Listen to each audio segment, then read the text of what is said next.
Добрый день, уважаемые коллеги, профессиональное сообщество Российской Федерации.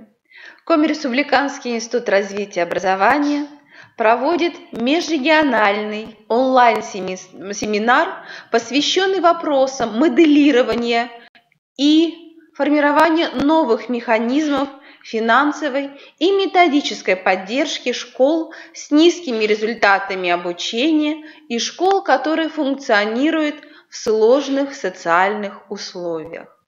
Нам очень важно, что данный семинар является частью нашей совместной работы по поддержке школ, которые переходят в эффективный режим функционирования.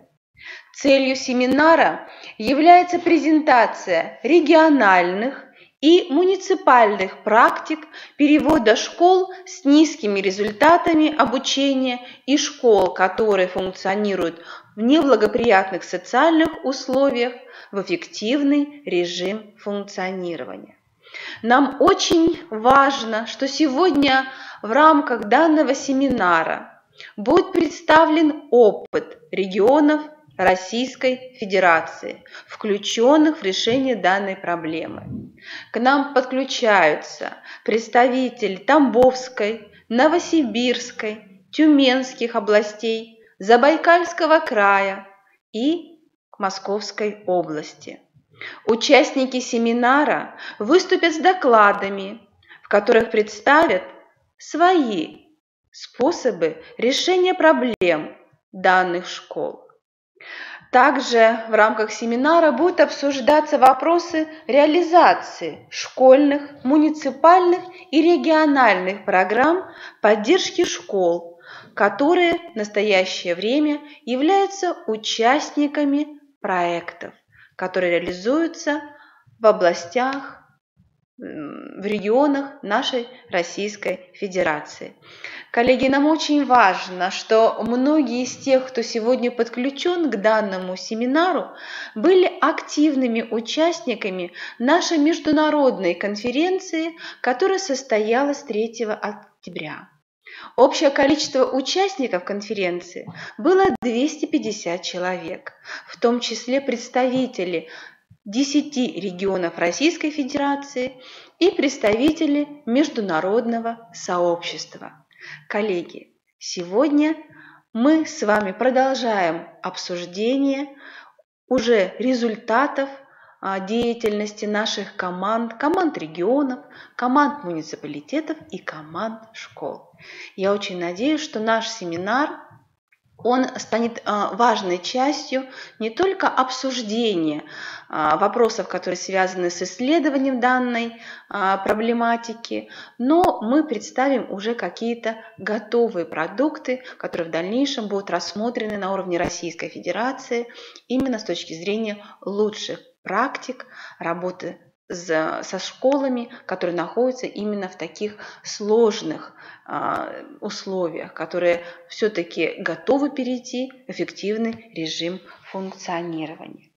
Нам очень важно, что сегодня к семинару подключены все муниципальные образования Республики Коми, и сегодня мы очень надеемся, что вы услышите опыт работы нашей республики по сопровождению данного проекта и по решению тех задач, которые были обозначены в рамках нашего республиканского проекта «Эффективная школа». И я для приветствия передаю слово проректору нашего института Марии Анатольевне Габовой, которая будет являться модератором данного семинара и вести вместе со мной данный семинар. Мария Анатольевна, вам несколько слов. Добрый день, уважаемые коллеги. Мы приветствуем всех участников нашего сегодняшнего семинара. Мы очень рады, что сегодня на нашем семинаре будут присутствовать не только представители Республики Коми, не только участники нашего проекта «Эффективная школа», участники школьных команд, которые представят свой опыт работы в проекте, но и представители из других регионов. И первый доклад, с которым выступает Галина Владимировна Китайгородская, ректор Коми-Республиканского института развития образования, стратегия управления проектом «Эффективная школа» в Республике Коми. Елена Владимировна, вам слово. Спасибо, Марина Анатольевна. Уважаемые коллеги, мы действительно хотим сегодня представить именно наше видение с точки зрения управленческих позиций, наше видение реализации данного проекта на уровне нашей республики. Цель нашего проекта – это создание эффективной модели адресной поддержки образовательных организаций с низкими образовательными показателями, а также работа именно по апробации данной модели и дальнейшее ее внедрение в управленческую практику. Мы сейчас запустим нашу презентацию, на которой представлена именно наша модель. Нам очень было важно, что в центре нашего внимания перевод каждой образовательной организации, участника проекта, в эффективный режим функционирования. И мы определяем, что эффективный режим функционирования каждой образовательной организации экстраполирует с основным приоритетом государственной политики в сфере общего образования и является важной частью, которая обеспечивает вопросы равенства доступа к качественному образованию, а значит его обновлению прежде всего содержания и технологий, конечно, включая процесс социализации. Мы понимаем, что сегодня меняются потребности участников образовательных отношений.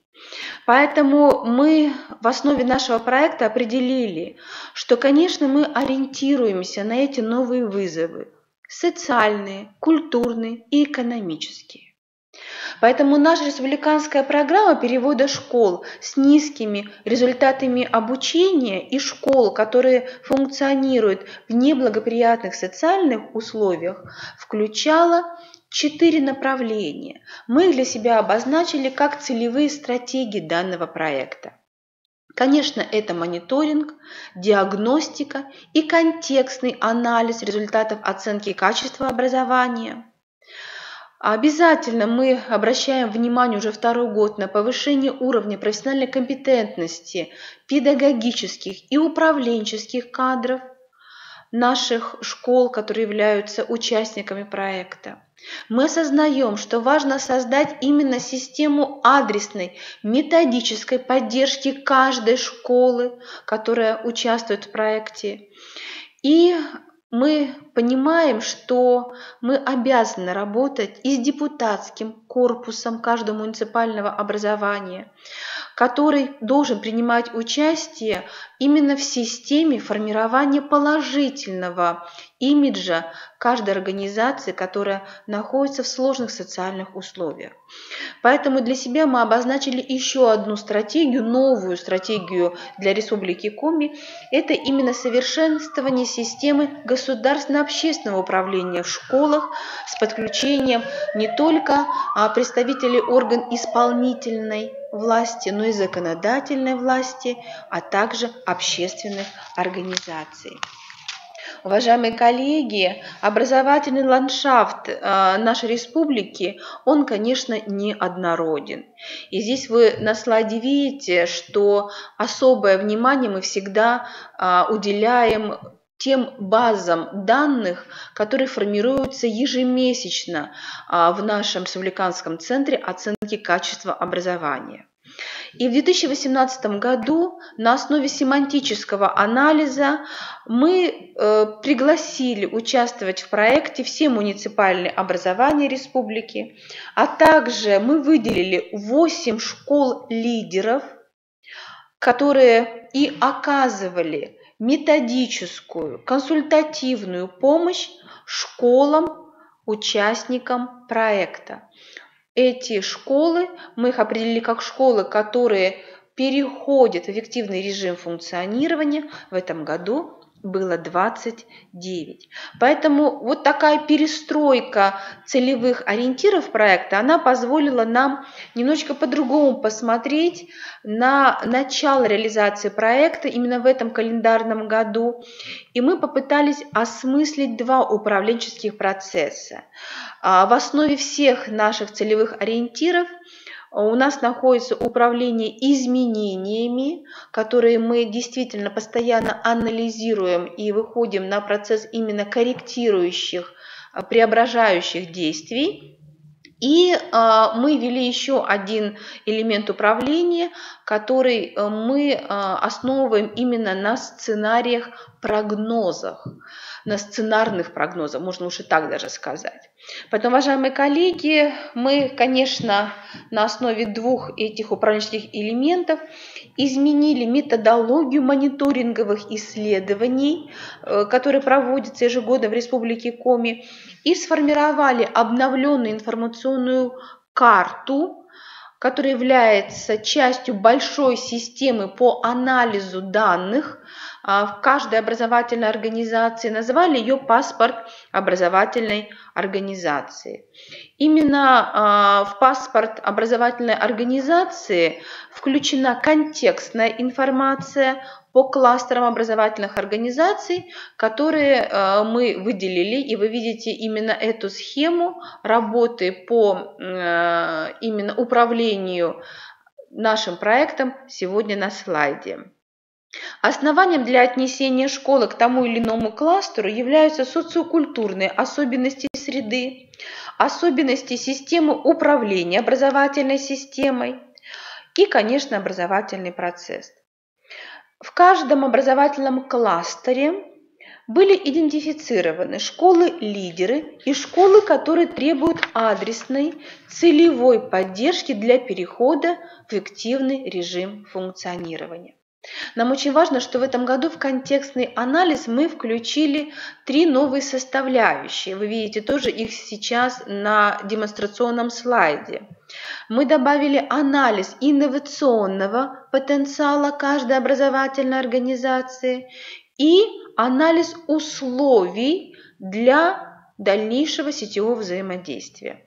Также мы провели большую работу по формированию новых сервисов для каждого педагога, и мы начали выявлять профессиональные дефициты педагогов с помощью нашего интерактивного сервиса, который сегодня будет вам представлен. Именно эта информация о профессиональных дефицитах педагогов, она тоже послужила нам основанием для работы в контексте именно выделения школ-лидеров и школ, которые готовы перейти в активный режим функционирования. Я уже говорила, что особое внимание мы, конечно, постоянно уделяем управленцам. И в этом году мы тоже постарались с помощью нашего разработанного нового интерактивного сервиса провести мониторинг дефицитов наших руководителей. Поэтому вот на слайде предыдущем вы видите, что у нас есть 3 составляющие нашего контекстного анализа, которые, конечно же, мы постоянно в дальнейшем анализируем, и именно эти 3 составляющие и уровень подготовки обучающихся на основе анализов проведения оценочных процедур на территории Республики Коми, и персональные дефициты наших педагогов, и корпоративные профессиональные дефициты, и анализ инновационного потенциала, он, конечно, нам очень помог в формировании не только цели нашего проекта, но и его содержание и определение стратегии управления. Поэтому для нас важным явилось распределение управленческих ролей. Мы в этом году изменили алгоритм деятельности на основе именно исследований. И вы видите сегодня, что мы продолжаем являться оператором данного проекта, но большую роль именно в этом году у нас играют консалтинговые группы, которые сопровождают каждый кластер. Для нас основной задачей именно было сформировать канал коммуникации, именно профессиональной коммуникации между школами и участниками проекта. Мы большое внимание уделяли подготовке экспертной консалтинговой группы, потому что они должны были обладать новыми для себя профессиональными компетенциями. Поэтому их цель была именно совместная разработка с каждым кластером программ перевода школ в эффективный режим функционирования. Постоянное исправление возможных управленческих ошибок, постоянная диагностика возможных и возникающих проблем, осознание и изменение малоэффективных моделей деятельности, помощь в оформлении различных документов, которые позволяли нам идентифицировать именно результаты их деятельности. Поэтому основные принципы сопровождения каждого участника проекта, конечно, это ответственность за принятие решения, которое лежало на руководителе консалтинговой группы. Это сопровождение образовательной организации с точки зрения их профессиональной мотивации и, конечно, обязательно подотчетность каждой организации на каждом этапе проекта. Мы сегодня не будем останавливаться на всех этапах проекта, их у нас было 8. Каждый этап проекта был очень подробно рассмотрен в рамках международной конференции. И сегодня, уважаемые коллеги, в наших последующих докладах, и в докладе Марины Анатольевны, и в докладах наших консалтинговых групп, школ-лидеров будет представлена именно работа с каждым кластером, будет представлена та модель, которая доказывает результативность именно такой модели управления. Уважаемые коллеги, мы сегодня будем представлять разработанные нашими школами, лидерами и школами-участниками проектов, которые сегодня представлены вот здесь на нашем слайде, уже те результаты, которые мы готовы демонстрировать. Мы действительно сегодня можем однозначно сказать, что нам удается вывести наших коллег на уровень сетевого взаимодействия, той профессиональной коммуникации, которая позволяет демонстрировать переход школ в эффективный режим функционирования. Уважаемые коллеги, большое спасибо. Это наше было вводное выступление, и мы надеемся, что все представленные в дальнейшем наши выступления, они будут тоже представлять республиканские, региональные, муниципальные и школьные результаты перевода школ в эффективный режим функционирования. Коллеги, большое спасибо, удачной работы. Галина Владимировна, благодарим вас за такое концептуальное вступление к нашему межрегиональному семинару. И далее мы приглашаем Надежду Викторовну Бысик. Она должна быть у нас на связи. Надежда Викторовна, аналитик Центра социально-экономического развития школы Института образования Национального исследовательского университета Высшая школа экономики из города Москва. Надежда Викторовна, добрый день, мы вас видим. Добрый день, уважаемые коллеги. Слышите ли вы меня? Слышим, слышно хорошо. Надежда Викторовна, здравствуйте. Надежда Викторовна, мы предоставляем вам слово для выступления с докладом на тему «Опыт реализации проекта по повышению качества образования в школах, находящихся в сложных социальных условиях в 2018 году». Вам слово, пожалуйста. Презентация у вас будет, да? Да, коллеги, если это удобно, если вы видите мою презентацию. Да. Надежда Викторовна, все хорошо видно.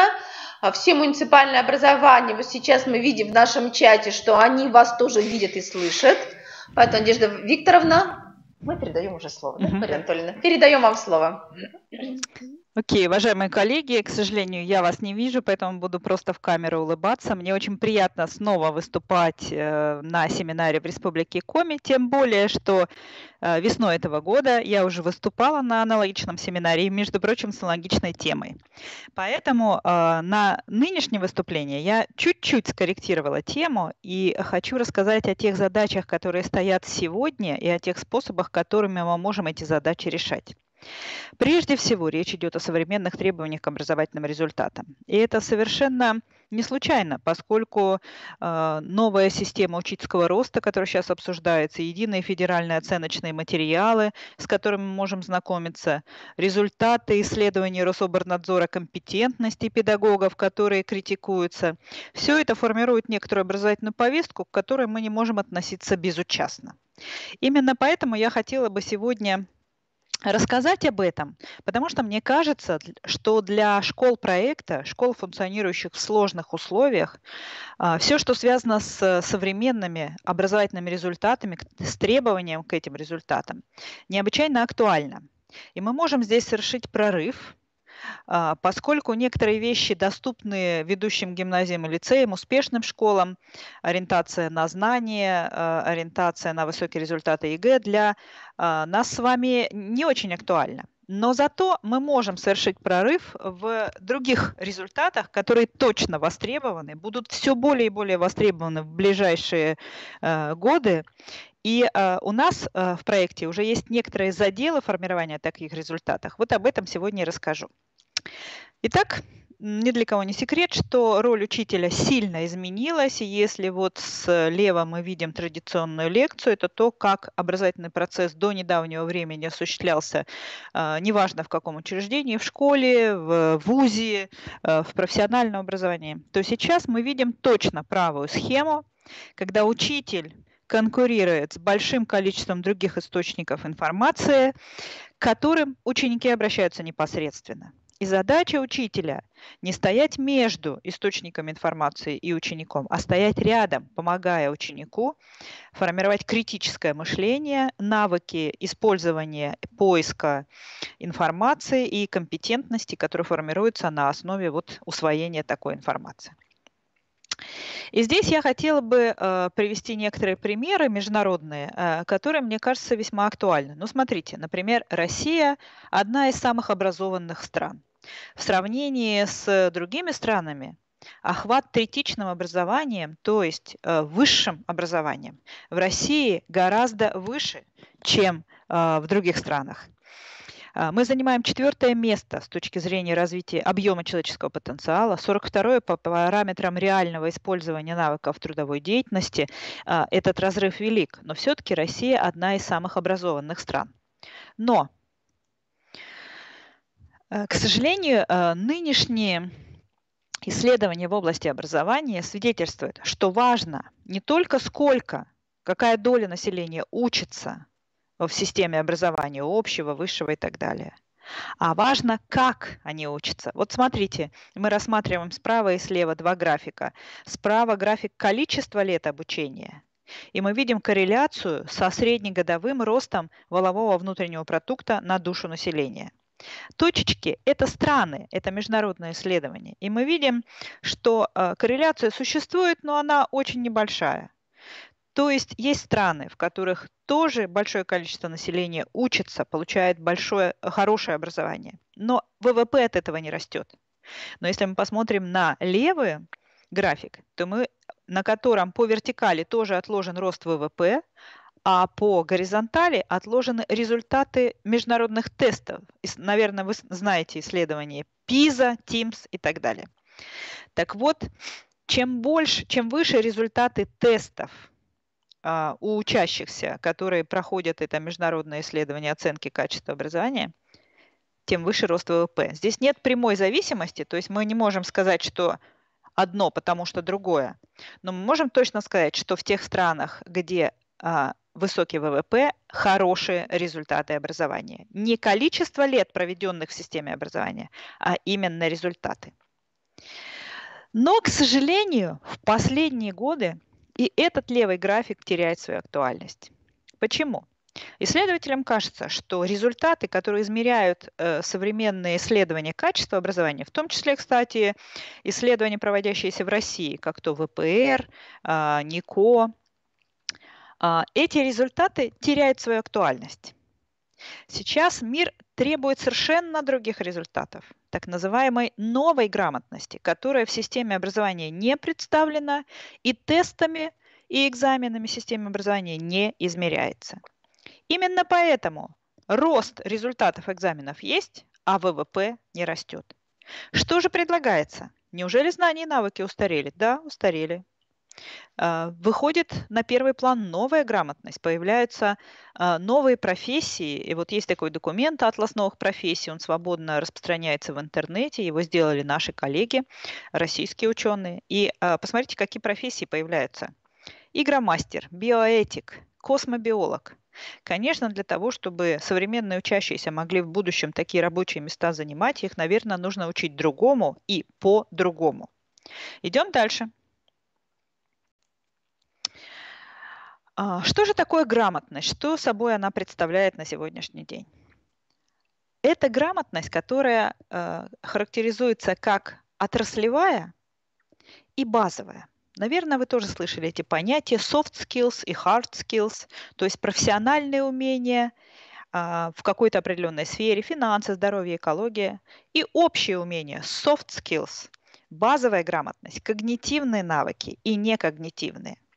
То есть навыки командообразования, коммуникации, мы еще называем их сейчас навыками 4К, навыки коммуникации, коллаборации, то есть сотрудничества, критического мышления и креативности. Вот эти навыки, применимые во всех предметных областях, выходят на первый план как результаты образования, которые востребованы современным обществом. И появляется еще одна вещь, которая является частью базовой грамотности. Это управление эмоциями, эмоциональный интеллект. Умение взаимодействовать, умение управлять своими эмоциями, умение влиять на эмоции других, умение строить качественные отношения. Такие результаты образования востребованы в современном обществе. А теперь посмотрим на график, который выполнен американскими учеными, которые, посмотрите, с 1960 года изучают долю на рынке труда профессий, в которых требуются определенные навыки. Красные и синие – это нерутинные, аналитические и нерутинные межличностные навыки. А черные, зеленые и желтые – это рутинные навыки. Наверное, вы замечали, что сейчас все больше, когда мы обращаемся, например, к сотовым операторам или в банк и разговариваем по телефону, мы общаемся не с людьми. Или, например, когда мы заходим на сайт, мы общаемся с роботами, с чат-ботами так называемыми, которые запрограммированы, чтобы отвечать на наши вопросы. Почему мы позволяем себе, вернее, банки позволяют себе включать в свои сервисы работы с клиентами чат-ботов? Потому что вопросы традиционные. И для того, чтобы на них ответить, вполне достаточно рутинных ответов. Так вот, профессии, в которых преобладают рутинные навыки, их доля на рынке труда сокращается. Профессии, в которых нужны аналитические навыки, в которых нужны навыки общения, межличностного взаимодействия, повышается роль и значение этих навыков. И значит, школа должна готовить именно к этому. А остальное будет заменено роботами. Вы знаете, вот буквально вчера в Фейсбуке я читала о том, что искусственный интеллект предложил более грамотное решение в одной из юридических зарубежных фирм, тем самым, так сказать, опередив самых лучших экспертов, которые с ним соревновались. Вы знаете, вчера у нас в университете было вручение ежегодной премии «Золотая вышка». И это такая торжественная церемония. И у нее было два ведущих. Один ведущий стоял на сцене традиционно, а другой ведущий – это искусственный интеллект, который был специально запрограммирован для того, чтобы общаться с участниками конференции. Таким образом, мир меняется, и меняются требования. И сейчас нужны не люди, которые могли бы стандартно отвечать на стандартные вопросы, а люди, которые могли бы программировать роботов, стандартно отвечающих на стандартные вопросы. Теперь поговорим о некогнитивных навыках и качествах. Значит, самоконтроль, открытость опыту, способность взаимодействовать с окружающими и так далее. Все то, что называется эмоциональный интеллект, развивается сейчас в образовании.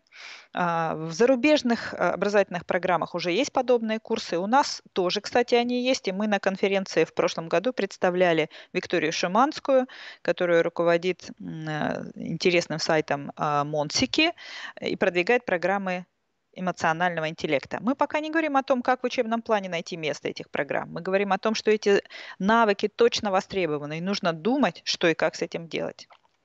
А вот смотрите, как сейчас выглядят модели образовательных приоритетов нескольких стран. Это, мы бы назвали это моделью выпускника. То есть это качества, которыми должен обладать успешный выпускник системы образования Канады. Значит, он должен обладать гражданской грамотностью, способностью к коммуникации, критическим мышлением, способностью к коллаборации, то есть кооперации с другими, креативностью, воспитанием характера. Где здесь, коллеги, навыки предметные? Их нет. Это не значит, что выпускник канадской школы должен ничего не знать. Это значит, что все предметные навыки должны реализовываться через кооперацию, коммуникацию, креативность и так далее, и так далее. Потому что hard skills, то есть профессиональные сферы, они меняются в течение жизни и будут еще быстрее меняться. А вот навыки, которые представлены здесь на схеме, это навыки, которые требуются и все больше будут требоваться современным школьникам, выпускникам. Вот аналогичная схема Южной Кореи. Она состоит из 6 компонентов. Управление собой, работа со знаниями информации, креативное мышление, эмоциональность, коммуникация и гражданская грамотность. Очень похоже. Ну и чтобы уже совсем, так сказать, всех погрузить, вернее, не погрузить, а озадачить, скажу, что даже этого уже недостаточно. Мир, это нынешний современный мир, это мир неопределенности и гибкости. И возникает еще одно качество, которое не менее важно, чем все то, что мною было озвучено на предыдущих слайдах. Это качество, смотрите, здесь зеленым выделено, активная самостоятельность, способность к трансформирующему действию. Активность. Примеры активности мы наблюдаем всегда, и не только сейчас, но и в предыдущие годы. И есть совершенно активные личности, а есть такие неактивные. Вот здесь вот мы видим примеры проявления активности, или как ученые называют агентности. То есть когда сам человек субъект, агент. Это способность строить карьерный план, способность реализовать свои амбиции, уверенность в цели и так далее.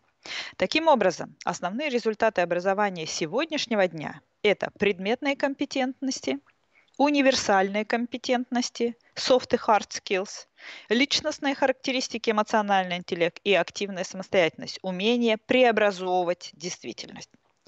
И в этом смысле это те результаты, которые должны системой образования формироваться. Но как же это сделать? И почему же я сказала, что в нашем проекте мы более чем другие к этому подошли? Ну, во-первых, я хочу вам привести результаты исследования ТАЛИС. Это исследование учителей разных стран, в котором российские учителя тоже участвуют. И здесь приведены учителя, которые обучают сложный контингент. И на графике точно видно, что методическая компетентность, методы индивидуального обучения и обучение учащихся с ограниченными возможностями здоровья, наши коллеги, которые участвовали в этом исследовании, демонстрируют очень высокое стремление к профессиональному развитию. Они понимают, насколько сложно работать с такими учащимися, и они хотят профессионально развиваться. И, соответственно, если мы найдем способ, как это успешно делать, то мы можем продвинуться в движении к современным образовательным результатам гораздо быстрее, чем гимназии и лицеи, традиционно ориентированные на знания, на высокие результаты ЕГЭ и на успешных учеников. И весь 2018 год наша лаборатория, Центр социально-экономического развития школы Института образования Вышки, занимался как раз вот исследованием в этой области, работой с педагогами, наблюдениями, анкетированиями, интервью и так далее, и так далее. Мы видим, что практики в регионах совершенно разные. Мы видим, что все регионы, просто озадачившись проблемой улучшения результатов в слабых школах, уже добились успеха. Теперь нужно понять, как этот успех закрепить, как сделать его длительным, продолжающимся. Для этого основным объектом нашего применения сил и средств должны стать учителя и профессиональное развитие педагогов. Вот здесь на слайде мы представили, как оно должно выглядеть, по нашему мнению, и как оно уже выглядит, если мы рассматриваем лучший опыт регионов нашего проекта.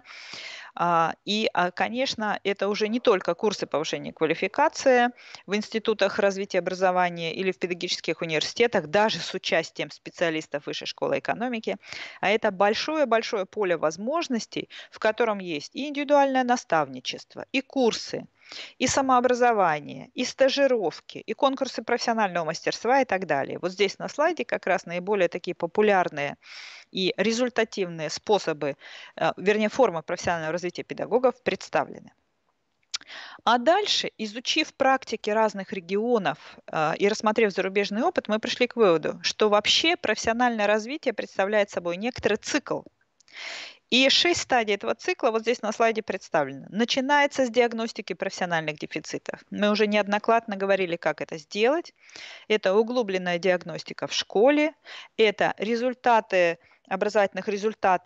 результаты исследований качества образования и федеральные, и региональные, разложенные по темам, по ученикам, по разного рода группам, которые, для того, чтобы дать материалы о профессиональных дефицитах учителей.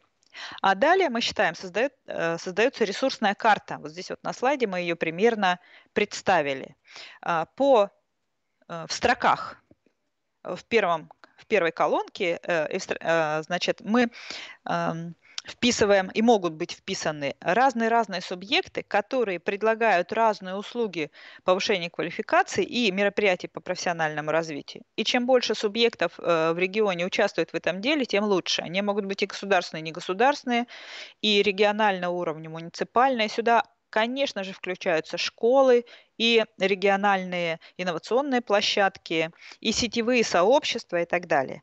И создается вот такая общая матрица возможностей педагога для профессионального развития. А дальше, возвращаемся к предыдущему слайду, педагог на этой матрице объединяет свою собственную траекторию. И создание индивидуального плана профессионального развития, собственно, индивидуальной образовательной траектории педагога, это важный процесс, который происходит во взаимодействии между педагогом и представителем администрации. В очень многих школах мы наблюдаем, когда в начале года и по окончанию года зауч или директор встречаются с педагогами для того, чтобы обсудить планы. Предметом обсуждения является не только индивидуальная траектория, но и сообразность этой траектории общим задачам перехода школы в эффективный режим работы. Директор говорит: уважаемый коллега, у нас на этот год такие-то, такие-то задачи, и у нас есть такие-то, такие-то дефициты на уровне школы.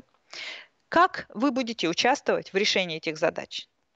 Так-то, так-то, говорит уважаемый коллега, но при этом у меня есть еще собственные профессиональные дефициты. Я бы хотел, вижу такие-то точки роста в своем развитии, я бы хотел этим заниматься. Хорошо, говорит директор. И вот в таких беседах, когда обсуждаются перспективы, очень много толка, и составляется индивидуальный план профессионального развития. А дальше, согласно индивидуальному плану, происходит повышение профессиональной квалификации и адаптация новых технологий в деятельности профессиональных сообществ. Вот в этом году мы уже дважды опробовали в разных регионах курсы для учителей. Наверное, вы помните, в прошлом году мы анонсировали книгу, которая называется «Я эффективный учитель». Она издана, мы не продаем ее, а раздаем слушателям курсов вместе с повышением квалификации, с удостоверением повышения квалификации Высшей школы экономики. И предмет этого курса – это совместная работа педагогов по овладению педагогическими технологиями. Совместная работа за пределами курсов и в момент курсов, и после их окончания. И, конечно, есть очень сообразная этому процессу форма. Это профессиональное сообщество обучения или команда обучающихся учителей, как их называют в Ярославской области, или методика Lesson Study, как ее называют в Казахстане. То есть это определенная методика, когда новые технологии адаптируются на рабочем месте учителя во взаимодействии с коллегами. Именно такой способ совместное участие в разработке, в планировании, проведении и анализе уроков после повышения профессиональной квалификации дает нам переход к 6-й части цикла, к изменению привычных практик преподавания. И в нашем проекте есть успешный опыт в разных регионах, успешных школ, которые работают как профессиональное сообщество обучения или как профессиональное обучающее сообщество. И у них, конечно, можно учиться и делиться. Последний курс, который мы провели в Алтайском крае. Алтайский край, кстати, имеет тесные связи с Казахстаном, где система профессиональных сообществ обучения для учителей – это государственная система, на государственном уровне принята.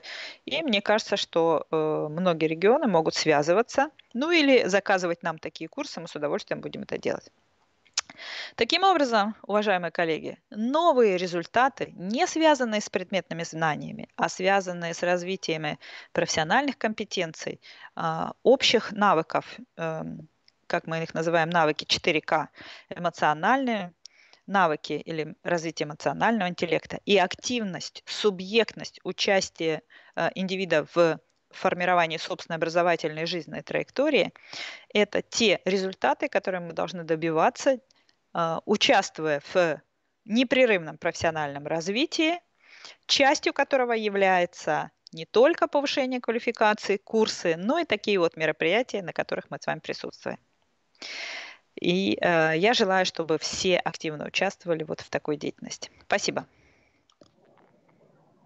Надежда Викторовна, благодарим вас за такое содержательное выступление, концептуальные подходы вы осветили и к оценке результатов обучающихся, и к организации профессионального обучения педагогов. Большое вам спасибо. Мне бы хотелось напомнить всем коллегам, участникам нашего сегодняшнего семинара, что именно Надежда Викторовна является одним из главных идеологов проекта по работе со школами с низкими результатами обучения, со школами, находящимися в сложных социальных условиях. Благодарим вас. Спасибо, коллеги. И далее мы переходим к следующей нашей теме. Тема следующего выступления – это информационно-методический потенциал платформы «Мобильный методист» как механизма сопровождения школ участников проекта. Мы хотим представить ту платформу, которую мы разработали в рамках реализации проекта «Эффективная школа» в Республике Коми. Платформа называется «Мобильный методист», адрес ее metod.kriro.ru. На главной странице отражены все основные компоненты мобильного методиста. Это и календарь событий, и список школьных команд участников проекта, и вкладочки, которые позволяют нам познакомиться со всеми материалами по проекту. Платформа «Мобильный методист» является интерактивной площадкой проекта «Эффективная школа». И именно эта платформа позволяет нам быстро и оперативно организовывать адресную консультационную помощь со стороны оператора проекта Института развития образования. Платформа «Мобильный методист» позволяет нам осуществлять научно-методическое сопровождение муниципальных методических служб, тьюторское сопровождение школ участников проекта школами-лидерами. Именно на платформе размещается вся актуальная информация о событиях проекта. Платформа позволяет организовать включение школьных команд в совместную деятельность при использовании научно-методических, информационно-методических, кадровых и других ресурсов успешных школ. Платформа дает возможность прямого доступа к курсам повышения квалификации, и на платформе осуществляется документационное и методическое обеспечение проекта. Регистрация на платформе очень несложная. Когда вы заходите на главную страницу, нажимаем кнопочку «Регистрация» и вводим свои регистрационные учетные данные. Создается учетная запись пользователя, и далее вы выбираете свою роль в проекте, являетесь ли вы представителем управления образования, либо вы руководитель образовательной организации, либо вы просто участник проекта, учитель школы. А после регистрации вам доступны все основные сервисы, которые на платформе нами заложены. Конечно, платформа создавалась прежде всего для того, чтобы организовать общение и взаимодействие между участниками проекта. На вкладочке «Общение» организованы форумы по различным проблемам. Есть форумы общие для всех участников проекта, есть форумы отдельные для каждой школьной команды, внутри которого участники могут обмениваться своими сообщениями.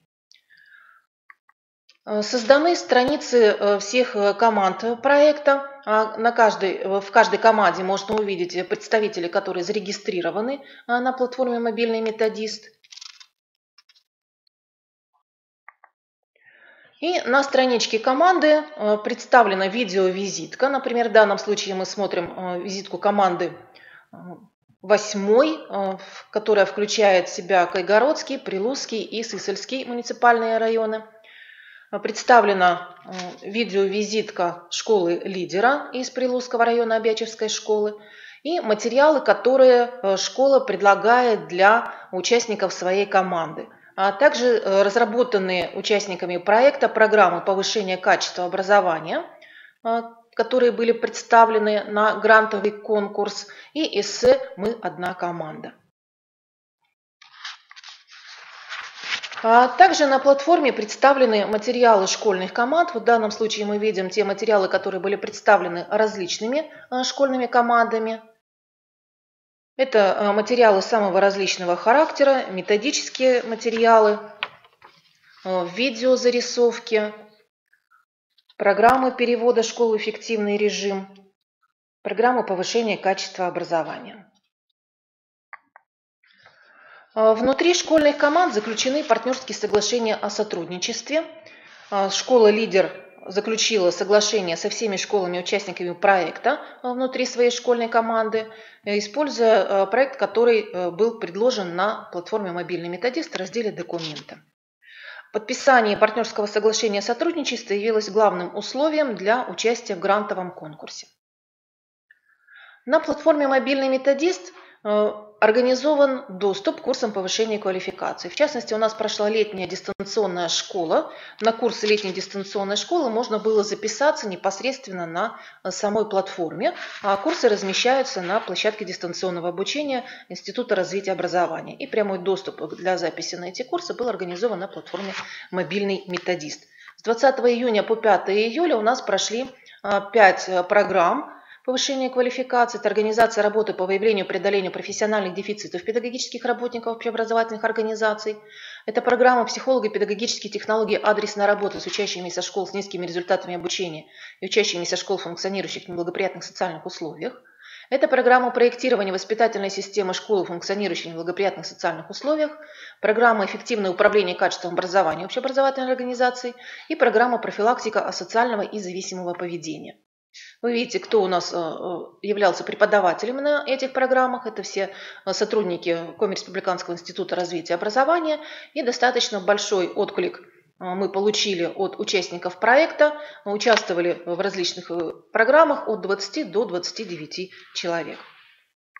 Кроме того, с 20 июня по 31 августа на платформе «Мобильный методист» была организована запись на открытые онлайн-курсы «Ключевые аспекты инклюзивного образования в условиях ведения ФГОС образования обучающихся с ОВЗ», «Гражданская оборона и защита от чрезвычайных ситуаций», «Противодействие распространению идеологии терроризма в образовательных организациях» и «Оказание первичной медико-санитарной помощи».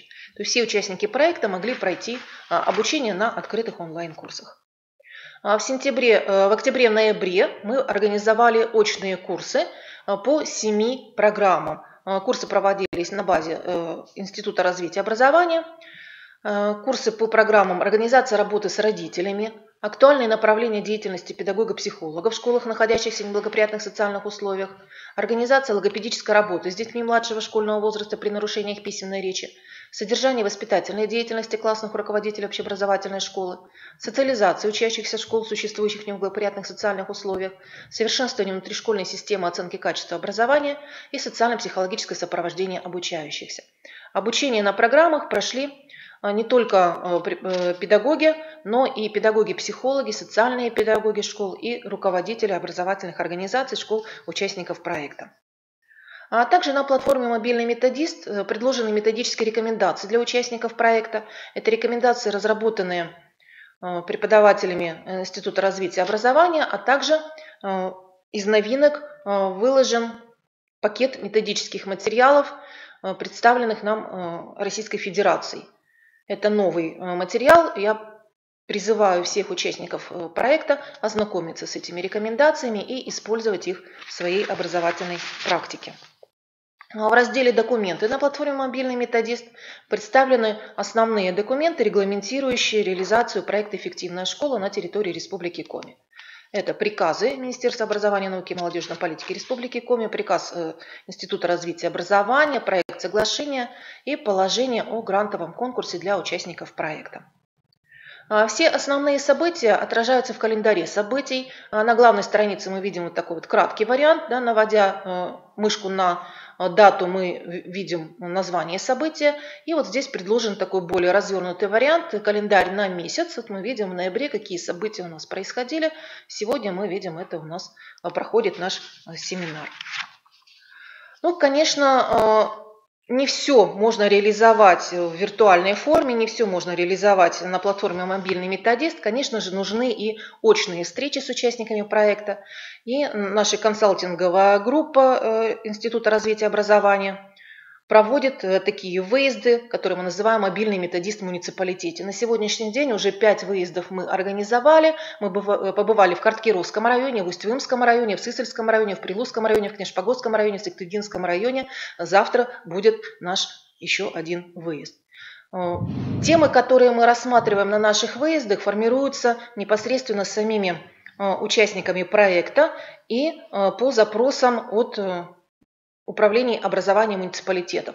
Например, эта тема механизма внедрения национальной системы учительского роста. Тема заявляется всеми муниципалитетами, и мы эту тему обязательно включаем. Это возможности цифровой образовательной среды. Это работа в системе ГИС «Электронное образование». Реализация проекта «Эффективная школа». Также очень большим спросом пользуются в современных условиях новые подходы по организации профориентационной работы со старшеклассниками. Современные актуальные формы педагогического наставничества. И в русле новых веяний это особенности изучения родного русского языка. Тематика может быть расширена по пожеланиям муниципалитетов. И мы предлагаем всем муниципалитетам также включиться в работу по формированию тематики, по согласованию с нами сроков выезда. Ближайшие муниципалитеты мы уже практически все посетили. И дальше, возможно, мы будем организовывать выезды и в более удаленные районы Республики Коми. Уважаемые коллеги, мы благодарим вас за внимание. И далее в нашей программе предполагается выступление Ольги Юрьевны Беляковой, директора Выльгородской средней общеобразовательной школы Сыктывдинского района Республики Коми, которая представит опыт участия в команде «Школа-лидер», «Школа-участник». Ольга Юрьевна, добрый день, мы вас видим. Здравствуйте. Слышим. Слышим. Угу. Презентация у вас будет? Да. Так, да, ждем вашу презентацию.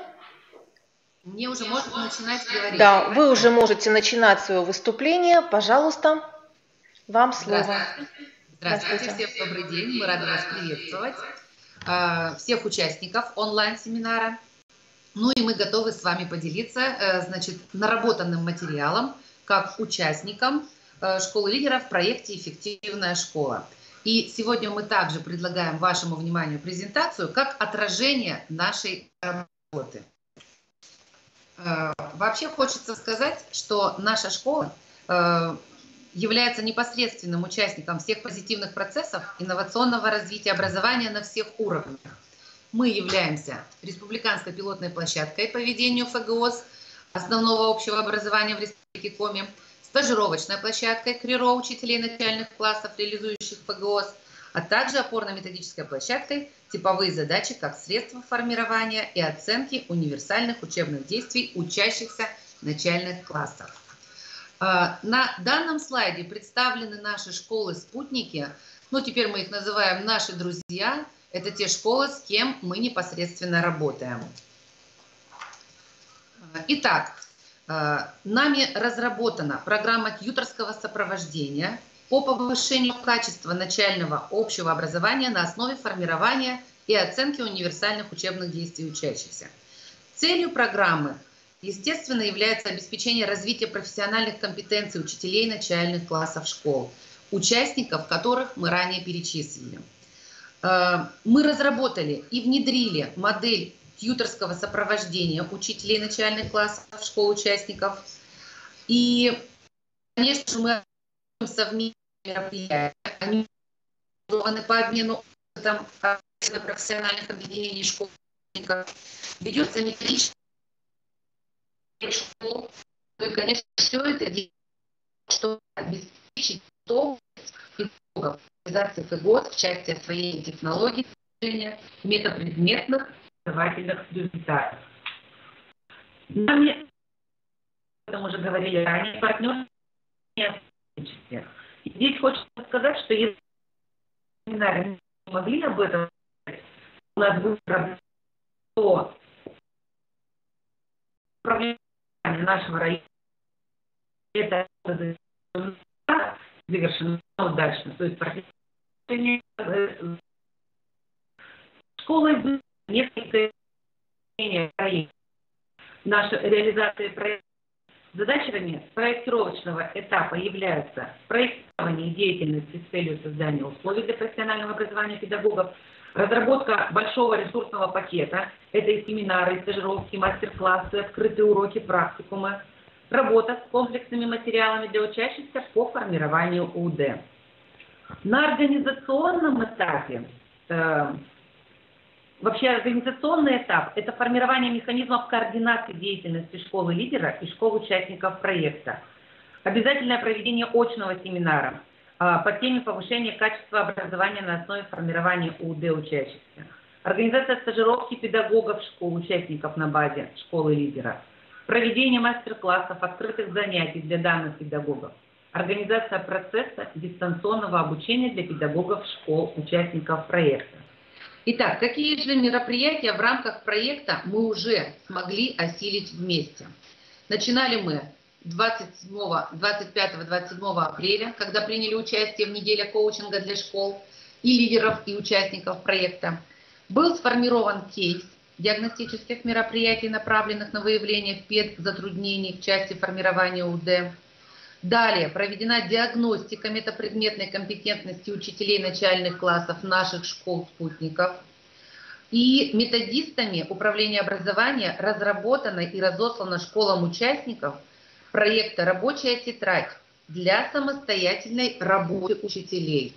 Хочу заметить, что тетрадь эта очень замечательная и имеет правильную методическую основу. Что касается мероприятий в рамках проекта, это участие в грантовом конкурсе участников мероприятий по повышению качества образования. 3 октября мы приняли участие в научно-практической онлайн-конференции. 18 октября мы смогли организовать стажировочную площадку. И хочется сказать, что это, наверное, самое лучшее и замечательное, что мы смогли. И здорово, что наши школы-спутники откликнулись и поработали вместе с нами. Ну а в рамках этой площадки был презентован опыт школ по повышению качества. И, соответственно, проведены практикоориентированный семинар, а также даны мастер-классы по темам формирования и оценки УД. На данном слайде мы представили фрагменты работы нашей стажировочной площадки, за что еще раз хочу сказать спасибо нашим школам-спутникам. По итогам работы данной стажировочной площадки был проведен опрос об эффективности совместной работы. И мы получили следующие результаты. 98% коллег считают, что вопросы, рассмотренные в семинаре, являются актуальными. 85% отметили возможность применения представленного опыта в своем образовательном учреждении. 93% педагогов нашли информацию практикоориентированного семинара полезной, которую будут использовать в своей работе. Почти 90% коллег считают материалы семинара эффективными, которые могли бы повысить профессиональную компетентность. Ну и 80% коллег пожелали получить более широкие знания о представленной информации. Нами, естественно, составлен план работы еще и на последующий период. И будем надеяться, что наши школы-спутники, ну и мы, что эта работа будет плодотворной. И, конечно же, надеемся каждый на положительный результат.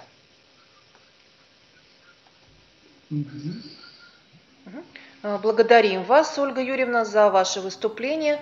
Очень интересный опыт организации взаимодействия внутришкольной сетевой команды вы представили. И мы бы хотели у вас спросить, вот та рабочая тетрадь, которую вы разработали, можем ли мы разместить ее на нашем мобильном методисте для других школ, команд, участников проекта?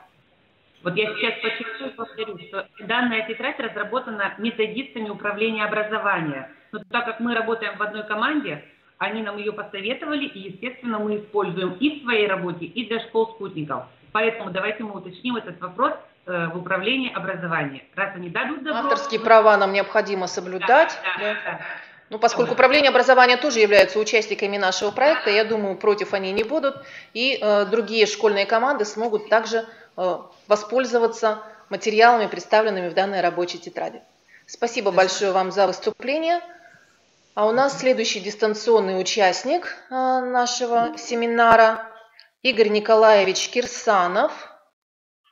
На связи он у нас с нами, да? Игорь Николаевич – это заведующий лабораторией развития профессиональных компетенций Института повышения квалификации работников образования Тамбовской области.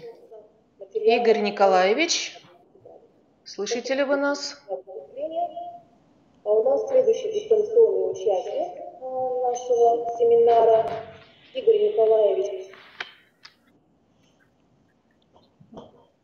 Так, Игорь Николаевич пока не может к нам подключиться. Сейчас еще одну попытку проведем.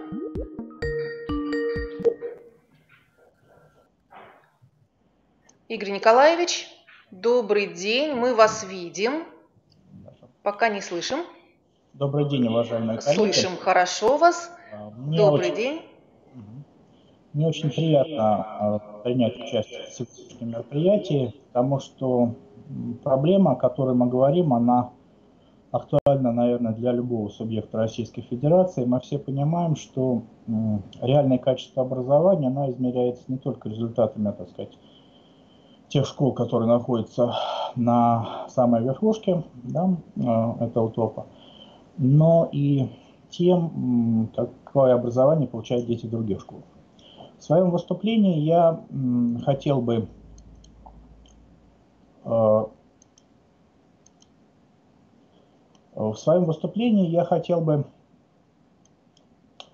затронуть такой вопрос, как использование результатов внешних оценочных процедур в целях выстраивания эффективного методического сопровождения профессионального развития педагогов, профессионального развития учителей. Вообще говоря, наверное, это актуально не только для нашей целевой категории школ с низкими результатами, школ, находящихся в сложных социальных условиях, но и вообще для профессионального развития учителей всех образовательных организаций. Мы знаем, что сейчас существует большое количество различных внешних диагностических процедур, которые касаются прежде всего оценки результатов обучающихся, но появляются и процедуры, и их количество растет, которые призваны что-то сказать нам о содержании профессиональных дефицитов, об уровне профессиональных компетенций педагогов. И в этой ситуации важно прежде всего, чтобы те данные, которые эти процедуры обеспечивают, они использовались с пользой для школы, для развития педагогов. Я хочу представить в общих чертах ту модель использования результатов внешних оценочных процедур, которые мы выстраиваем сейчас на уровне региона, на уровне Института повышения квалификации и делаем в этом отношении первые шаги. У нас существует, как я сказал, целый ряд внешних оценочных процедур. Это ЕГЭ, ОГЭ, всероссийские проверочные работы, количество и разнообразие которых растет. Плюс к этому добавляются региональные мониторинги качества образования. И все это служит для нас первичным источником информации о затруднении учащихся и косвенно указывает на какие-то проблемы и недочеты в работе педагогов. В той схеме, которую мы сейчас выстраиваем, Центр экспертизы образовательной деятельности нашего региона представляет в Институт повышения квалификации специалистам, как, наверное, и в других регионах, достаточно ценную информацию статистико-аналитического характера, которая бывает систематизирована не только по образовательным организациям, но и то, к чему мы пришли, начиная с прошлого года, данные результатов внешних оценочных процедур мы начинаем рассматривать уже в привязке к конкретному учителю, который готовил учащихся. Особенности это касается тех учителей, которые, условно говоря, мы можем отнести к группе риска. К учителям, учащиеся которых, к сожалению, достаточно стабильно демонстрируют невысокие результаты. Как мы понимаем, сюда часто попадают учителя из нашей целевой категории школ. Та статистико-аналитическая информация, которая поступает от Центра экспертизы образовательной деятельности, она показывает нам не только процент выполнения различных заданий в привязке к контролируемым умениям и элементам содержания, но и позволяет нам определять как общие типичные затруднения, характерные для значительного числа педагогов, так и в связи с тем, что мы теперь делаем это в привязке к конкретному учителю и видеть как бы специфику профиля профессиональных затруднений вот тех самых учителей группы риска, как мы их условно называем. Хочу также отметить, что вот этот анализ результатов оценочных процедур, на наш взгляд, очень важно проводить в привязке непосредственно к спецификации, даже не к спецификации, а к образцам используемых вариантов диагностической работы. Потому что, как бы мы ни говорили о том, что одни типы заданий проверяют те или иные группы умений, на самом деле важны еще и особенности, нюансы построения этих заданий в некоторых случаях. На каком материале они, в частности, строятся. Функционал Института повышения квалификации, его специалистов, прежде всего специалистов по предметным областям, заключается в том, чтобы организовать более углубленный анализ вот этих профессиональных затруднений, которые мы косвенно можем вывести из затруднений учащихся. То есть фактически происходит что? Фактически те затруднения, которые испытывают учащиеся, мы гипотетически можем предположить, что за ними стоят определенные дефициты учителей, ошибки, недочеты в их работе. При этом мы рассматриваем, как я сказал, и затруднения учителей, носящие такой массовый характер, и дефициты, которые выходят на отдельные конкретные группы учителей. Но существует такой момент. Ну, вот, например, на следующих слайдах представлены примеры выявления таких затруднений в результатах учащихся на примере обработки результатов внешних оценочных процедур по истории.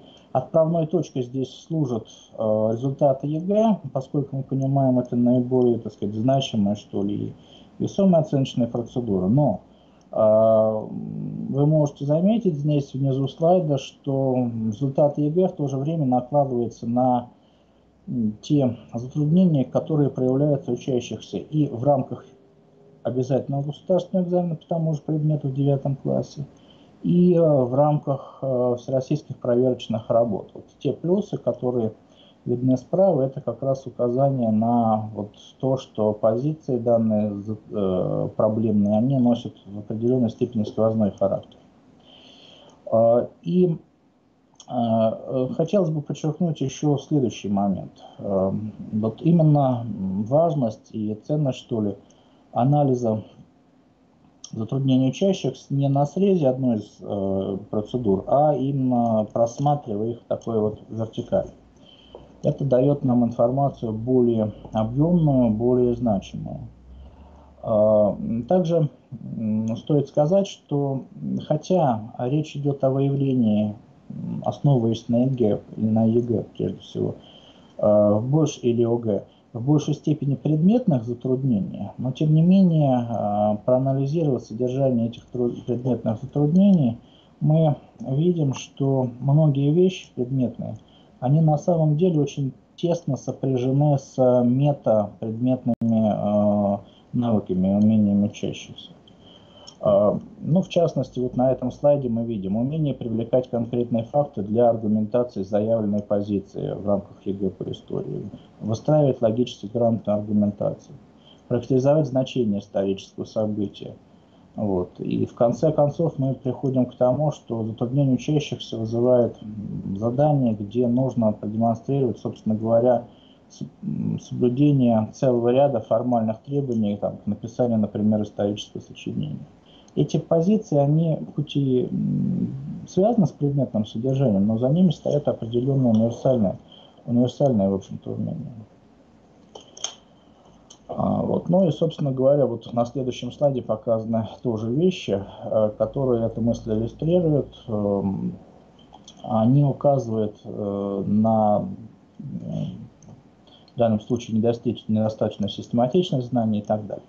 Но к чему мы приходим? К тому, что затруднения учащихся, которые выявляются по результатам внешних оценочных процедур, они диагностируют нам, в чем могут заключаться затруднения педагогов. Но самих этих результатов, по сути дела, все-таки недостаточно, чтобы однозначно делать вывод о причинах этих затруднений. В конце концов, проблемные зоны в подготовке учащихся могут быть связаны с, будем говорить откровенно, иногда слабыми знаниями учителя в рамках данной темы, с неэффективностью тех методик обучения, которые он использует на уроке при изучении и конкретных тем вообще в образовательном процессе.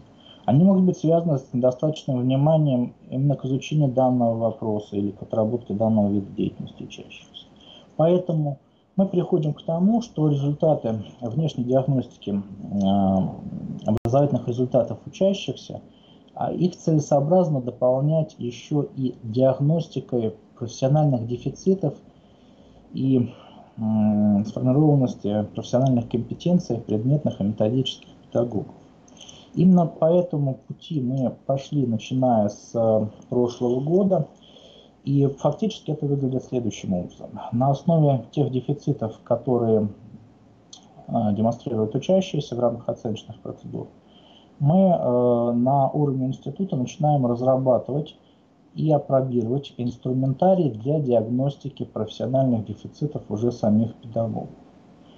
Он формируется из заданий, которые специально конструируются таким образом, чтобы затронуть сферы, вызывающие затруднения учащихся, чтобы выяснить причины возникновения этих затруднений. Пока это апробируемые образцы инструментария, нацеленные на диагностику элементов предметной компетенции, методической компетенции. Как мы поступаем с ними? Первый путь, по которому мы пошли, это использование этих инструментов точнее говоря, в рамках курсов повышения квалификации. Потому что курсы повышения квалификации, они все-таки носят достаточно массовый характер, охватывают большую долю педагогов. И в начале этих курсов мы, начиная с прошлого года, предоставляем педагогам не, стандартный входной контроль, а именно такой инструментарий, специально разрабатывавшийся на основе выявленных затруднений учащихся. Кроме того, мы внимательно рассматриваем результаты тех процедур, связанных с оценкой уровня профессиональных компетенций педагогов, которые сейчас апробируются на федеральном уровне. Они весьма неоднозначны, здесь есть о чем спорить, о чем рассуждать, и мы это прекрасно понимаем. Но, тем не менее, несмотря на все это, в тех процедурах, которые сейчас апробируются, безусловно, есть здравое зерно, и важно использовать те данные, которые они позволяют получить. Значит, и еще один путь, по которому мы тоже планируем пойти. Буквально послезавтра мы проводим в регионе первую предметно-методическую олимпиаду для педагогов, в рамках которой тоже намерены получить важную, достаточно ценную информацию для уточнения характера профессиональных дефицитов педагогов. Это мероприятие, оно такого неформального характера, но нам кажется, что именно через такие неформальные пути некоторая информация может быть получена более ценной даже. Возвращаясь к использованию инструментов для диагностики профессиональных дефицитов в рамках курсов повышения квалификации. Эта схема выглядит следующим образом. В рамках курсов повышения квалификации мы предлагаем диагностическую работу на оценку уровня сформированности ряда заранее нами определенных предметных и методических компетенций. По результатам этой работы, во-первых, вносятся коррективы в ряд учебных модулей программ курсов. Если мы видим, что какие-то темы у педагогов вызывают действительно, не темы даже, а элементы профессиональной компетентности являются так, сферой профессиональных дефицитов, мы усиливаем внимание к этим вопросам. И наоборот, мы можем уменьшить там, время, уделяемое тем или каким-то другим элементам подготовки учителей, если видим, что результаты диагностики здесь как бы рисуют более благополучную картину. Другой момент – это использование результатов такой внутрикурсовой диагностики для внесения изменений в комплектование групп обучающихся. То есть мы зачастую перераспределяем педагогов между разными группами, предоставляя им дифференцированные, если не целиком программы повышения квалификации, то, так сказать, дифференцированные блоки внутри этих программ. Но этим тоже как бы не все ограничивается.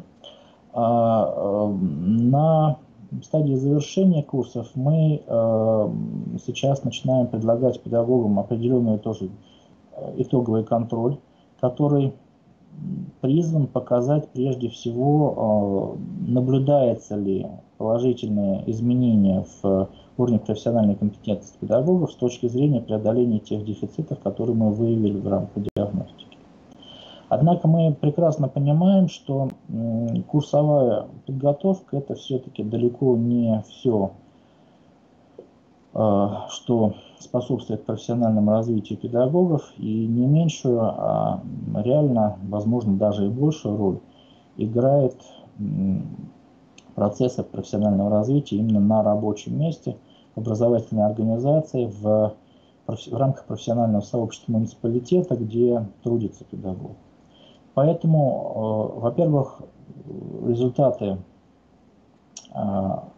анализа профессиональных дефицитов мы направляем в муниципалитеты, в муниципальные органы управления образования, в муниципальные методические службы, там, где они еще сохраняются в более таком дееспособном виде. Направляем их, или доводим их, точнее говоря, зачастую до директоров школ, причем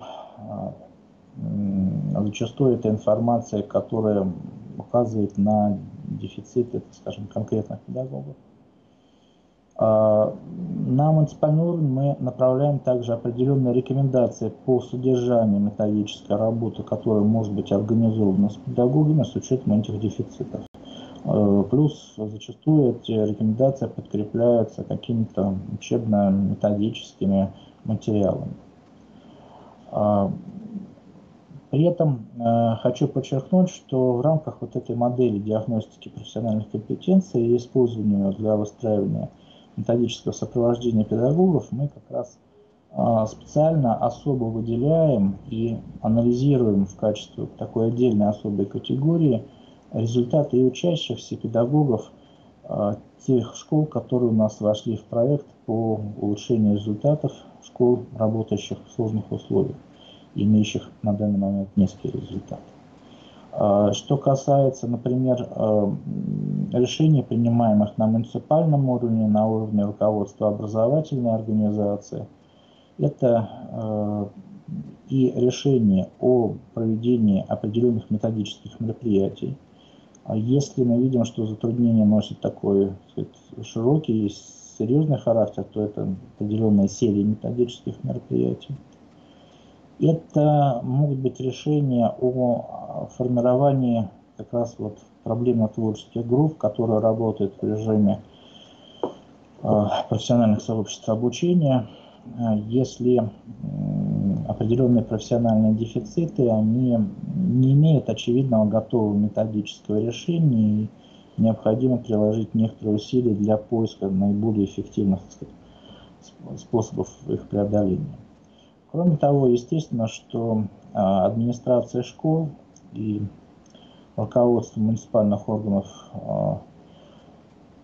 управления образованием используют нашу информацию о выявленных дефицитах, в том числе в привязке к конкретным педагогам, для решения вопросов, связанных с направлением педагогов на курсы повышения квалификации. И это позволяет нам более адресным порядком формировать группы. Хочу сказать в заключение, что, в общем-то, это, конечно, практика, которая находится в стадии становления. Она, нельзя сказать, что уже окончательно сложилась, но, в общем-то, мы движемся в этом направлении, и нам кажется, что это правильный путь, который уже сейчас дает некоторый результат, положительный, выходящий именно на результат в конечном счете учащихся. Вот, наверное, все, что я хотел бы рассказать. Благодарю за внимание. Спасибо. Игорь Николаевич, благодарим вас за ваше выступление.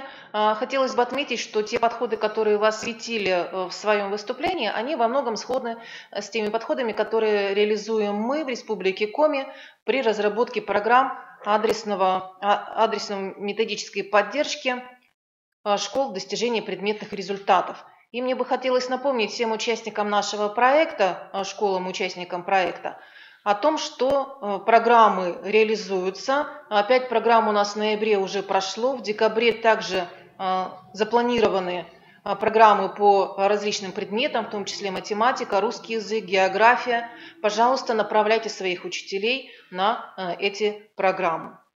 А мы предоставляем слово нашему следующему выступающему, представителю также школы-лидера нашего проекта Ольга Николаевна Рябова, заместитель директора по научно-методической работе гимназии номер 1 города Сыктывкара. Она расскажет нам о том, как в их школьной команде реализован опыт работы между школой-лидером и школами-участниками. Мне бы хотелось отметить, что предыдущее выступление коллеги из Сыктывдинского района был приведен пример организации работы между сельскими школами, находящимися в различных муниципалитетах. Здесь же у нас преимущественно школы городские, да, которые находятся в пределах одного городского округа. Пожалуйста, Ольга Николаевна.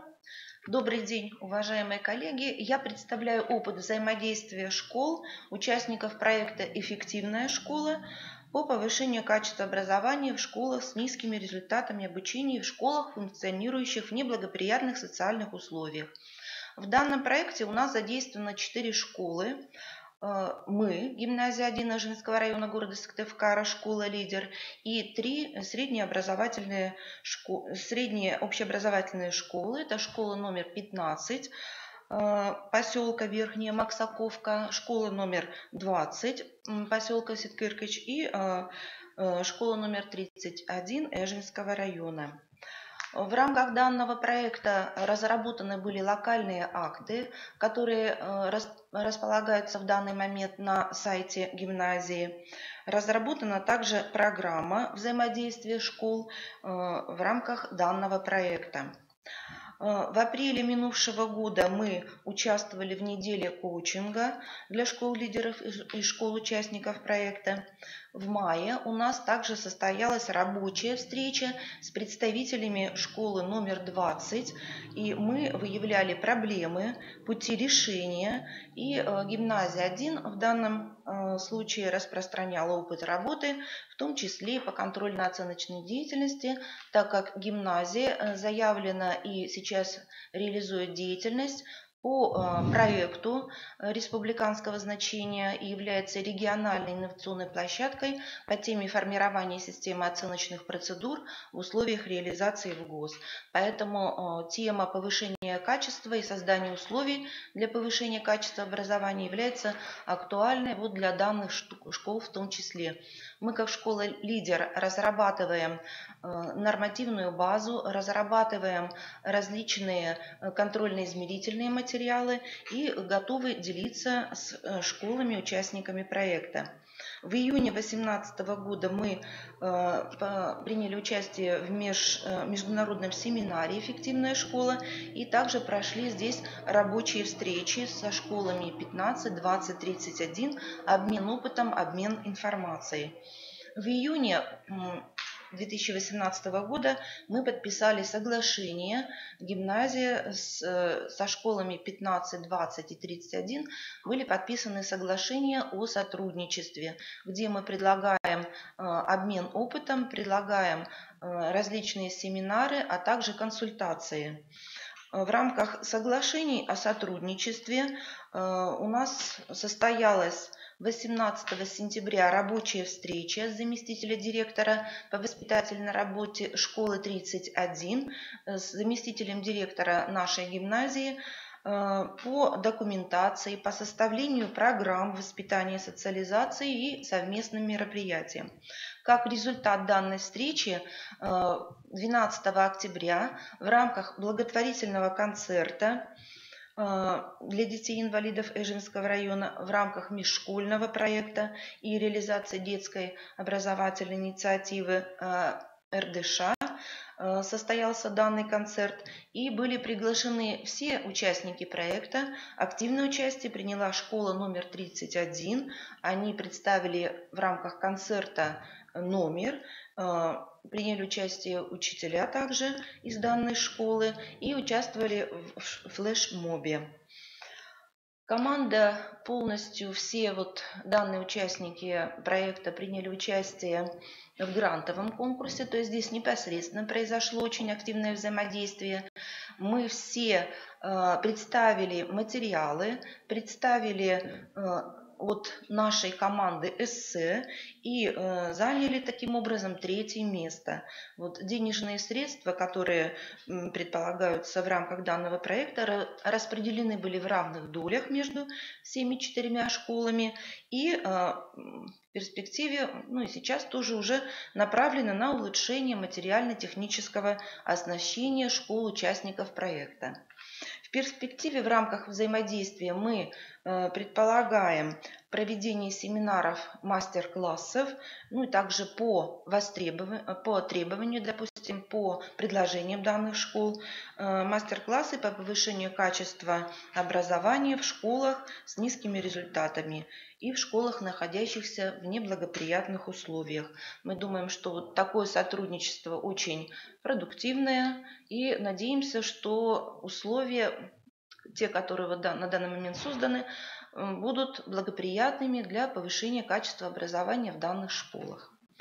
Спасибо за внимание. Благодарим вас, Ольга Николаевна. Да, действительно, когда мы анализировали материалы, поступившие на грантовый конкурс от школьных команд, мы обратили свое внимание на то, что материалы, представленные вашей школьной командой, они были на достаточно высоком таком методологическом уровне проработаны. И в этом, конечно, большая заслуга школы-лидера, в вашем лице также.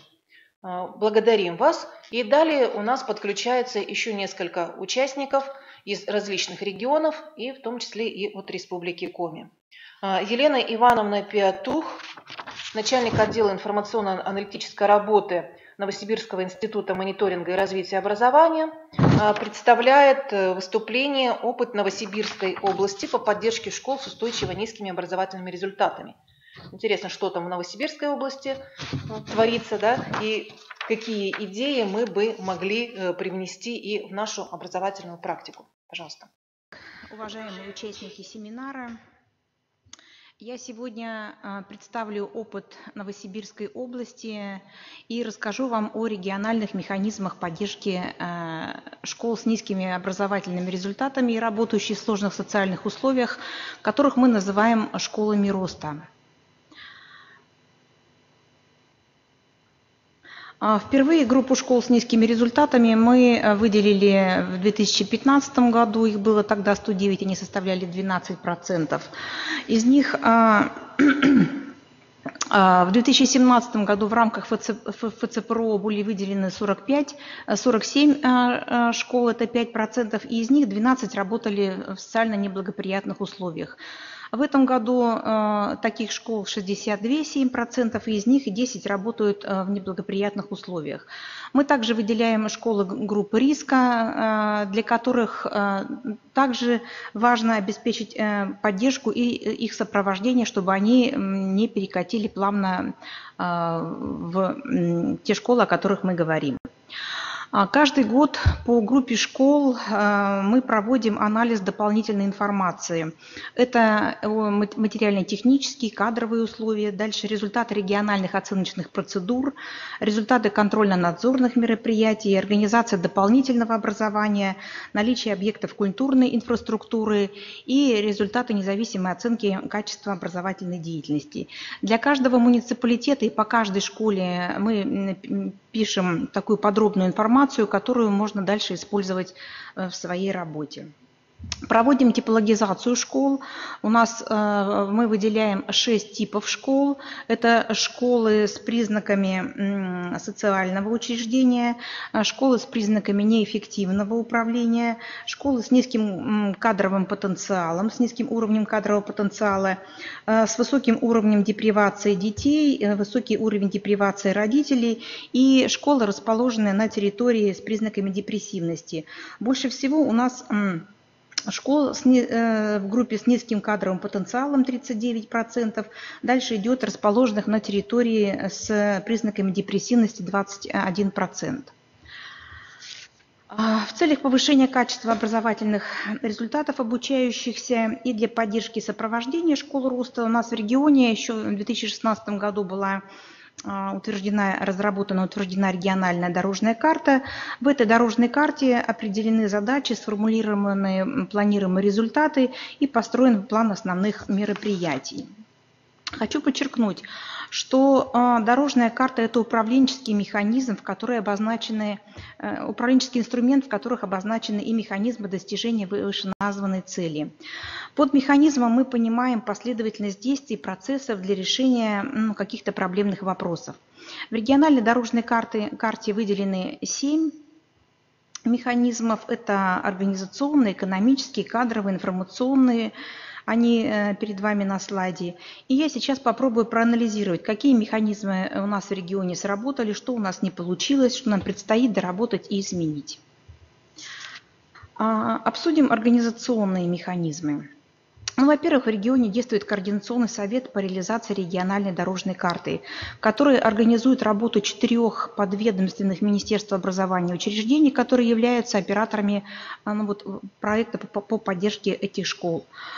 Совет также утверждает разработанные операторами документы, которые разрабатываются в рамках совершенствования нормативно-правового регулирования сопровождения школ роста.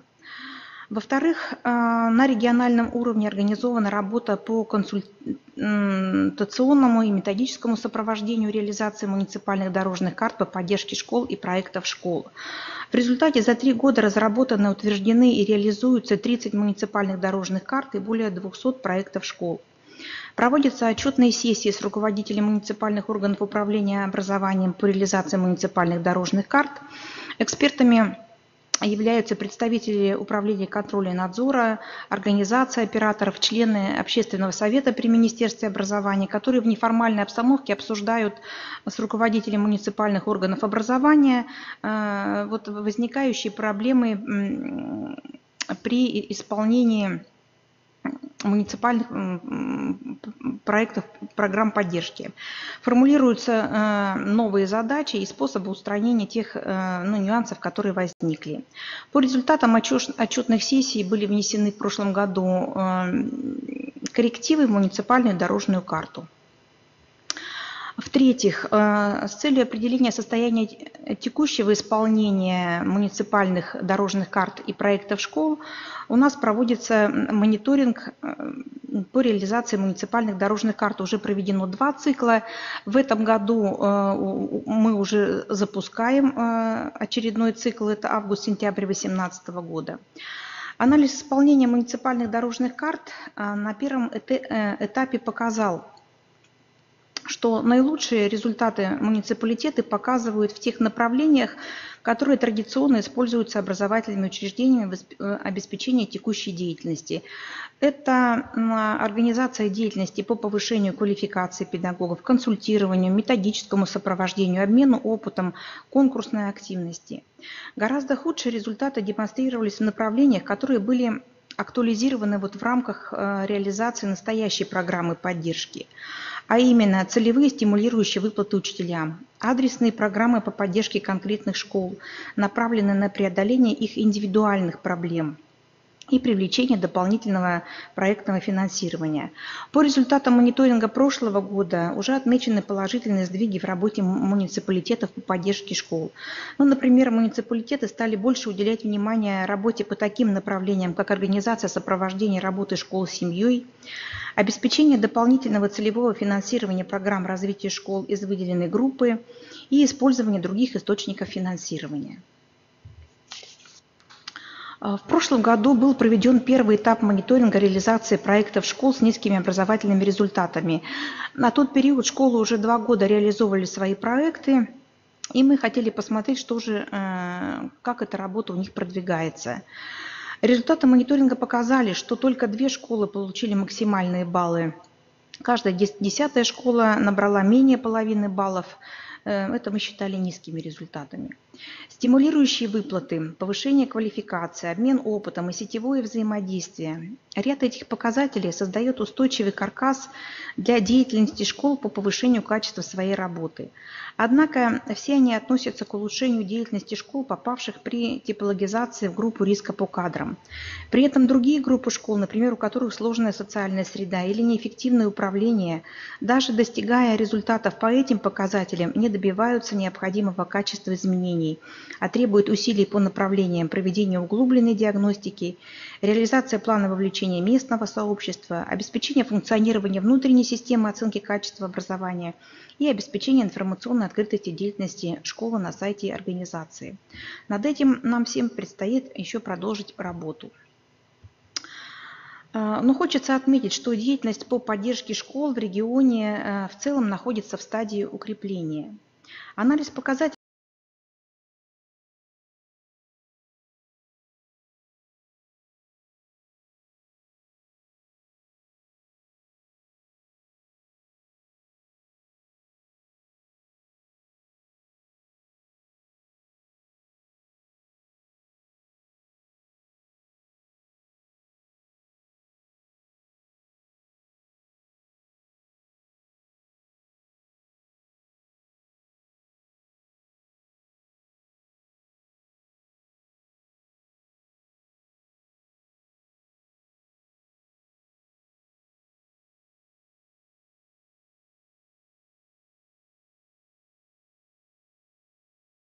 уважаемые участники семинара, использование инструментов муниципального частного партнерства, школьных фондов и иных видов школьных общественных организаций. Изменение данной ситуации может лежать в плоскости укрепления информирования муниципалитетов и школ о ресурсах, лежащих вне отраслевых бюджетов, в повышении квалификации управленческого состава именно в сфере привлечения средств, а также в обеспечении гибкости планирования отраслевых и межотраслевых программ развития образования. Следующий механизм. Хочу подчеркнуть, что вот в период ограниченности финансовых ресурсов нужно эффективно использовать имеющие ресурсы. Ну, приведу отдельные примеры для нашего региона. Ну, например, Министерство образования Новосибирской области представило специальный запрос в региональный департамент информатизации и развития телекоммуникационных технологий на первоочередное увеличение скорости интернет в школах роста и школы с группы риска. Хочу сказать, что вот по данным заключенных контрактов на интернет в образовательных организациях на второе полугодие 2018 года зафиксировано, что в школах роста и школах группы риска не осталось ни одной школы, где скорость интернет менее 512 килобит в секунду. Дальше. Увеличение скорости интернета произошло почти в 52% школ из этой группы. Во-вторых, у нас в регионе широко используется опыт школ, которые участвуют в реализации региональных проектов. Региональные проекты у нас уже 6-й год в регионе идут, и опыт школ-участников проекта активно передается школам роста. В регионе реализуется работа по включению школ в программы дистанционного образования. На сегодняшний день за 3 неполных года 43 школы включены в проект «Сетевая дистанционная школа». Из них 12 школ из группы, выявленных вот в прошлом году. Отработанные в проекте технологии школы позволяют школам роста и малокомплектным школам работать в региональной системе дистанционного обучения, а учителям приобрести новые ИКТ-компетенции, необходимые для применения в образовательном процессе электронного обучения и дистанционных образовательных технологий. Сопровождение работы в проекте «Сетевая дистанционная школа Новосибирской области» дополнительно организовано через создание сетевого профессионального сообщества «Цифровое образование». В рамках регионального проекта внедрения модели системы управления качеством образования в общеобразовательных учреждениях Новосибирской области в прошлом учебном году активно работал со школами роста консалтинговый центр, созданный на базе одного лицея города Новосибирска. В этом году другой лицей также уже заключил договоры с 8 школами роста и реализует программу совместной деятельности, направленную на построение эффективной системы управления качеством образования через организацию и проведение работы и методической помощи школам. В проект обучения и социализации детей с ограниченными возможностями здоровья в инклюзивном образовательном пространстве Новосибирской области включены 3 школы обозначенной группы и 2 школы из группы риска. Им также полезен опыт школ, накопленный за годы реализации проекта. Еще один интересный региональный проект – это специализированные классы. За 2 года заключены договоры о сотрудничестве с 13 школами роста. В рамках разработанной школами-участниками проекта программы поддержки школы роста реализуются мероприятия, на которых школам роста предоставляется возможность взглянуть на новую стратегию развития сельской школы, познакомиться с практическими разработками и технологиями работы, наглядными примерами школьных предпринимательских компаний.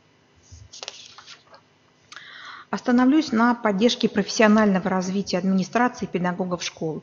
Во-первых, все организации, операторы проекта в рамках своих полномочий разработали и реализуют специальные программы повышения квалификации, направленные на повышение компетентности педагогов школ, работающих в малокомплектных школах, с детьми с ОВЗ, испытывающими трудности в освоении основных образовательных программ, развитии социальной адаптации, учебными и поведенческими проблемами. В области сопровождения и оценки индивидуального прогресса обучающихся, в области использования дистанционных форм обучения и в области профилактики школьных конфликтов. Во-вторых, педагоги повышают свои компетентности в рамках других мероприятий, например, участвуя в программе мероприятий по поддержке работы школ с родителями обучающихся.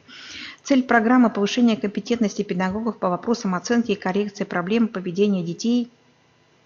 Программу реализует Новосибирский институт мониторинга развития образования совместно с Институтом социальных технологий и реабилитации Новосибирского государственного технического университета и Институтом физиологии и фундаментальной медицины.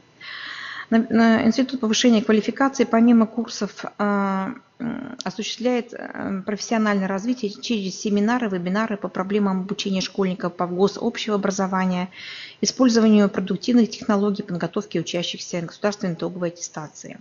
Следующее направление поддержки педагогов из этой группы школ – это практическое знакомство с лучшими практиками. Ассоциация участников педагогических конкурсов при поддержке Министерства образования Новосибирской области реализует 2 проекта. Региональный форсайт-проект под крылом Пеликана. Целью этого проекта является методическая поддержка и содействие профессиональному развитию педагогов, работающих в школах со сложным контингентом обучающихся. И проект «Педагогический круиз». Члены ассоциации и опытные педагоги, они выезжают в районы, проводят в школах практические семинары, мастер-классы и другие мероприятия. Такие круизы за 2 года проведены в школах обозначенной группы из 4 районов области. Следующим действием, направленным на профессиональное развитие руководителей школ обозначенной группы, является организация специальных конкурсов и проектов, которые мотивируют их на совершенствование профессиональных навыков. Одним из таких конкурсов в Новосибирской области является конкурс инновационных практик руководителей образования. Уже 2 года подряд школа роста принимает участие в этом конкурсе. Еще одно направление – это поддержка школ, выделенной группы через сетевые педагогические сообщества по 8 предметам, которые открыты на портале «Новосибирская открытая образовательная сеть». В рамках взаимодействия в сетевых сообществах учителя имеют возможность обмениваться опытом и получать информационную и методическую поддержку по вопросам профессиональной деятельности. Очень важный.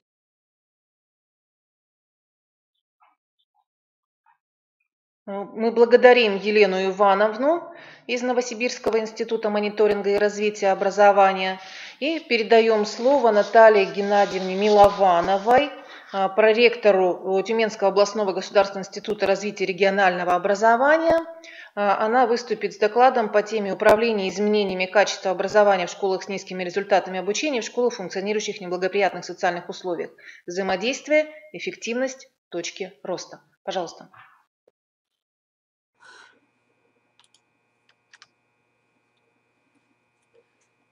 Добрый день, уважаемые коллеги. Несколько слов о реализации проектов повышения качества образования в школах с низкими результатами обучения и в школах, функционирующих в неблагоприятных условиях социальных, путем реализации региональных проектов, распространения их результатов. Наша Тюменская область работает по проекту второй год. Поэтому я в своем выступлении представлю некоторые изменения в реализации проекта и обозначу приоритеты на этот 2018 год. Какие же изменения были внесены в проект? Во-первых, изменения фиксировались с учетом наработанного опыта в системе образования Тюменской области. Так, с 2013 года мы реализовывали сетевой проект развития социального капитала в образовательных организациях Тюменской области. Данный проект помог нам обеспечить развитие, скажем так, точку отсчета развития профессиональных взаимодействий. Региональный педагогический стандарт, следующий проект, мы рассматривали как развитие практик управления качеством образования на школьном, муниципальном, региональном уровнях. Ключевыми объектами в данном проекте у нас являлись среда, продуктивные технологии, механизмы управления. Мы среду рассматривали с точки зрения зонирования и оформления пространства урочной и внеурочной деятельности, режим деятельности и развития корпоративной или формирования корпоративной культуры. Механизмы же управления рассматривали или объектами механизмов управления являлись образовательные программы, рабочие программы по предметам, календарно-тематическое планирование, индивидуальные образовательные маршруты педагогов, дорожные карты развития профессионального сотрудничества. И еще обозначу один проект, он называется «Дидактика основной школы в условиях реализации метапредметного подхода», в основу которого были, в результате реализации которого были получены следующие продукты, которые легли в основу изменений в сегодняшней реализации нашего проекта.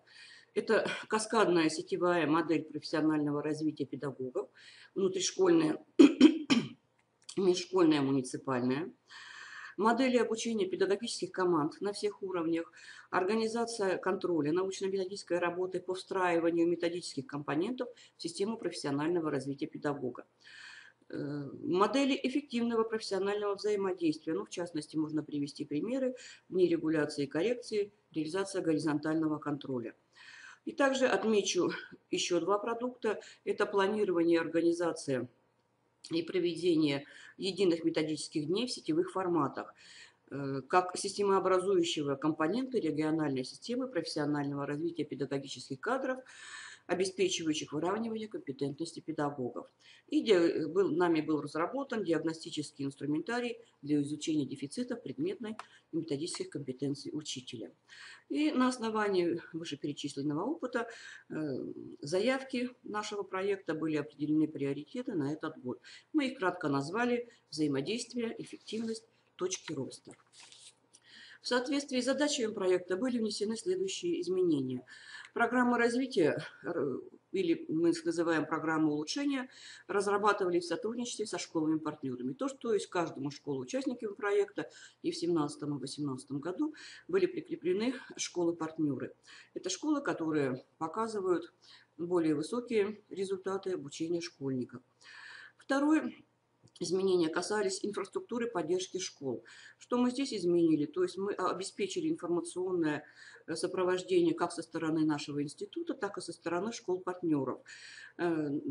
Школы-партнеры работали со своими школами согласно плану взаимодействия. Примеры потом приведу. Обязательно разрабатывалось тьюторское сопровождение учителей математики и русского языка на региональном уровне. Одной из форм являются круглогодичные семинары погружения. На межмуниципальном уровне рассматривались лучшие практики преподавания предметов и метапредметное погружение учителей математики и русского языка. И, конечно, в инфраструктуре поддержки обязательно было консультирование. Консультирование через все формы, доступные для образовательных организаций. То есть это видеоконференц-связь, скайп, электронная почта, ну, естественно, очно. Кроме того, изменения внесены были в программу повышения квалификации, ну, так скажем, обновлено содержание программ с учетом результатов оценочных процедур, которые реализуются на территории области. Ну, а также в области сопровождения и оценки индивидуального прогресса обучающихся, работы с детьми с особыми потребностями, учебными и поведенческими проблемами. И изменения касались организационно-методического сопровождения, методического обеспечения, профессионального взаимодействия. Здесь мы развивали такие направления, как профессиональное сообщество руководителей, педагогов, образовательных организаций, предметных межпредметных объединений, ассоциации учителей-предметников не только русского языка и математики, в том числе и развитие модели эффективного партнерства школ. Эта модель эффективного партнерства школ получила какое-то определенное закрепление и, по мнению педагогов, руководителей, в общем-то, является достаточно эффективной. Учитывая, что эффективная школа, та, которая показывает достижения относительно высокие для условий, в которых она находится, ученикам вне зависимости, которая может обеспечивать повышение жизненных шансов всем своим ученикам, вне зависимости от социально-экономического статуса, мы сделали акцент на 3 точках. Это учитель, урок и среда. Ну и также акцентировали внимание при повышении качества преподавания и повышении предметных компетенций учителей через использование результатов различных оценочных процедур. То есть была проведена такая большая работа по обучению руководителей и прежде всего учителей. В проекте на сегодняшний день участвуют 22 школы из 12 муниципалитетов и 14 школ-партнеров. В 2018 году нами определены 12 школ, то есть это 35% от количества школ с низкими результатами обучения, занесенными в реестр 2017 года, или 2,5% от общего количества школ области. Реализуется региональная модель поддержки школ, которая включает алгоритм идентификации школ, механизмы перевода школ в режим развития, повышение качества преподавания и управления. Эта модель обеспечивает реализацию условий организации образовательного процесса на основе развертывания сетевых взаимодействий предметных, межпредметных, школьных, муниципальных, ведомственных, межведомственных, социокультурных. И, конечно, эта модель включает нормативно-правовое обеспечение и научно-методическое сопровождение. Механизм поддержки школ, тоже измененный нами в сравнении с 2017 годом, мы разработали 3 уровня, на которых принимаются управленческие решения, направленные на поддержку школ. Так, на уровне образовательной организации это разработка и утверждение программы улучшения результатов, включающий план мероприятий по повышению качества образования.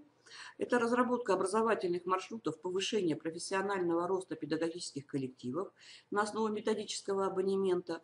Это организация деятельности предметных, межпредметных объединений методических. Это организация педагогического наставничества с учителями, которые показывают, с учителями, учащиеся которых показывают низкие результаты. На уровне муниципалитета это организация сопровождения программ улучшения результатов.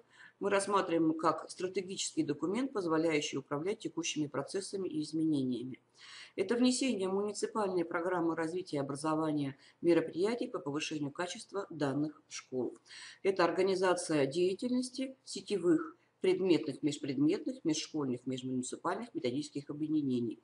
Значит, тут можно сразу остановиться и сказать, что на самом деле развитие различных, ну, скажем так, форматов профессионального взаимодействия является очень хорошим стимулом и очень для работы педагогов. Ну и на региональном уровне Мы рассматривали вопросы о финансовой поддержке школ, выделении средств на оснащение учебных кабинетов, приобретение оргтехники. Да, на региональном же уровне вопросы разрабатывались как организация тьюторского сопровождения школ с устойчиво низкими результатами обучения и работающих в сложных социально-экономических условиях. Значит, за каждой школой закреплены тьюторы из числа сотрудников нашего института. Партнерами школ выступают школы с высокими результатами обучения и позитивным социально-культурным школьным укладом. Культурно-досуговые центры, учреждения социальной сферы, общественные детские, молодежные организации и объединения. Ну и организация повышения квалификации педагогов по совершенствованию технологий преподавания. На региональном уровне для разработки управленческих решений также мы рассматривали вопрос о проведении регулярных семинаров педагогических команд с участием руководителей и специалистов муниципальных органов управления образованием, ну, конечно, руководителей школ. Ну и создание сетевых объединений педагогов по совершенствованию технологий преподавания и обновлению содержания образования по предметным областям или предметам. Мониторинг результативности программы улучшения результатов у нас осуществляется на основе диагностико-технологической карты, которую мы разработали. Вот. Называется она «Диагностико-технологическая карта качества школьных процессов для выявления динамики учебных достижений и типичных затруднений обучающихся, выявления профессионально-педагогических дефицитов педагогического коллектива».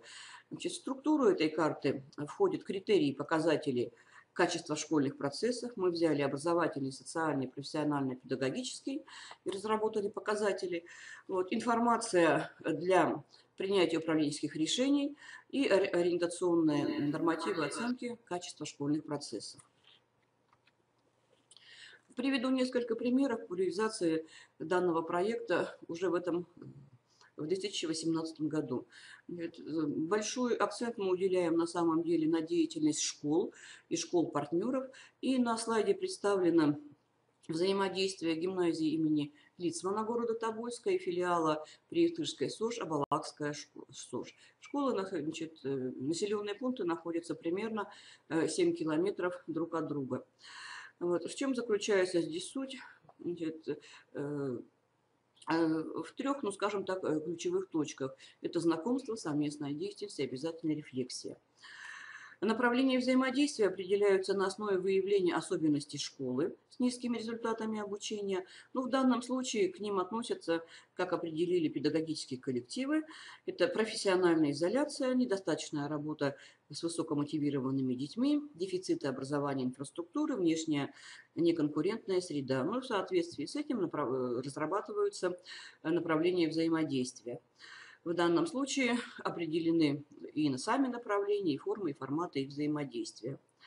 Вот, кроме того, здесь следует отметить, что обязательным условием партнерства является разработка информационно-методических ресурсов, которые доступны в школах, которая, значит, определена нами как школа с низкими результатами обучения. Но в данном случае просто приведен слайд.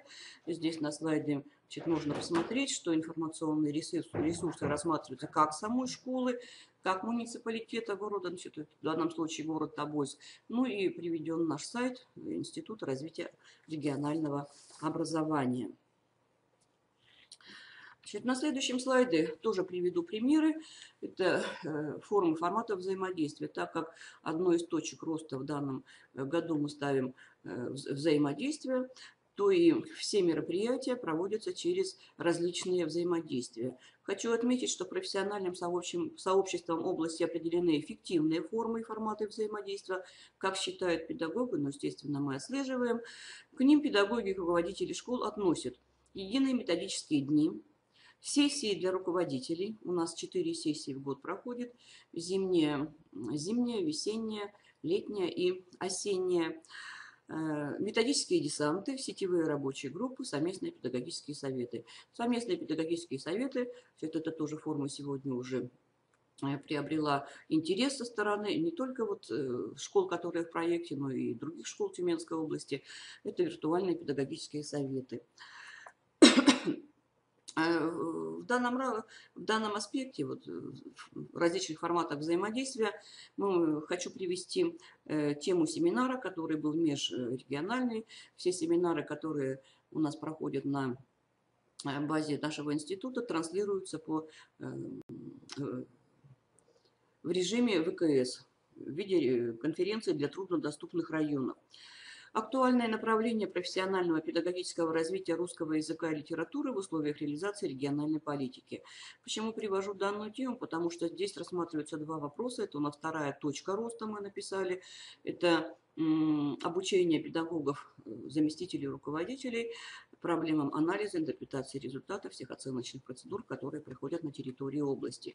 И на данном семинаре рассматривалась оценочно-диагностическая деятельность, как выявление предметных дефицитов, вот, и оценочно-экспертная деятельность. Здесь на примере, допустим, русского языка. Оценочно-диагностическая деятельность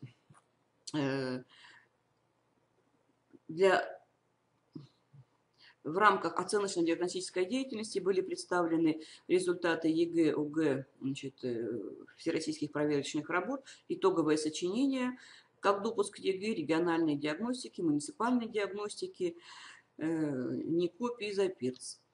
В данном случае акцент обучения сделан на тематический сравнительный анализ результатов диагностик, как планирование, как дальнейшее планирование. Благодарим Наталью Геннадьевну. Хочется отметить, что вот те выступления, которые были представлены нашими коллегами из региональных институтов развития образования, они демонстрируют нам, что действительно мы находимся в едином информационном поле, и мы действуем приблизительно по одинаковым технологиям. И также наш опыт участия в межрегиональных семинарах в других регионах, прослушивание докладов других коллег свидетельствует об этом, да, что действительно мы движемся в едином русле, используем единые методы, единые подходы. Это действительно позволяет нам создавать единое образовательное пространство на территории всей Российской Федерации. А далее у нас еще несколько докладов, которые демонстрируют опыт участия педагогов, руководителей образовательных организаций в проектах. И прежде всего мы бы хотели предоставить слово Ольге Александровне Ольховской, директору Целининской средней общеобразовательной школы Краснокаменского района Забайкальского края. Тема доклада – обеспечение виртуального пространства для сотрудничества педагогов, учителей и ученых в сфере оценки качества образования. Пожалуйста. Добрый день. Целининская школа – это сельская школа, в которой обучается 268 детей. Одна из проблем – это удаленность от краевого центра на 600 километров. У нас нет возможности в системе очно посещать мероприятия краевого уровня. Решение данной проблемы – это виртуальное пространство. Но необходимо было создать в школе такую инфраструктуру, которая бы позволила нам компенсировать данный недостаток. На данный момент каждый кабинет у нас оборудован интерактивной доской, интерактивным проектором или интерактивными приставками с выходом в интернет через локальную сеть или Wi-Fi систему. Имеется 2 мобильных класса с 26 компьютерами, которые ежедневно используют учителя в образовательной деятельности для работы со специальными электронными приложениями к учебникам или выходом на электронные образовательные ресурсы. Учителя, которые используют интерактивные доски, являются членами сообществ педагогов, которые обмениваются опытом по работе с данными устройствами и в то же время сами являются независимыми экспертами по качеству загруженного материала. Та же практика у нас наблюдается и у педагогов, которые в образовательной деятельности используют простые мультимедийные проекты. Знания загружает для независимой экспертизы свой наработанный материал на бесплатный школьный портал ProShkola.ru «Все школы России». С 2011 года мы являемся членом виртуального профессионального сообщества директоров России, который был создан на основе всероссийского конкурса «Директор школы». На независимую оценку мы отправили материал «Современная интерактивная технология в школе». И независимую оценку качества дали такие эксперты, как Ушаков Константин Михайлович, Болотов Виктор Александрович, Евгений Александрович. И нашу работу оценили на высоком уровне, и мы получили 3 интерактивные приставки. Затем мы на экспертизу подали материал «Эксперт», который был направлен на...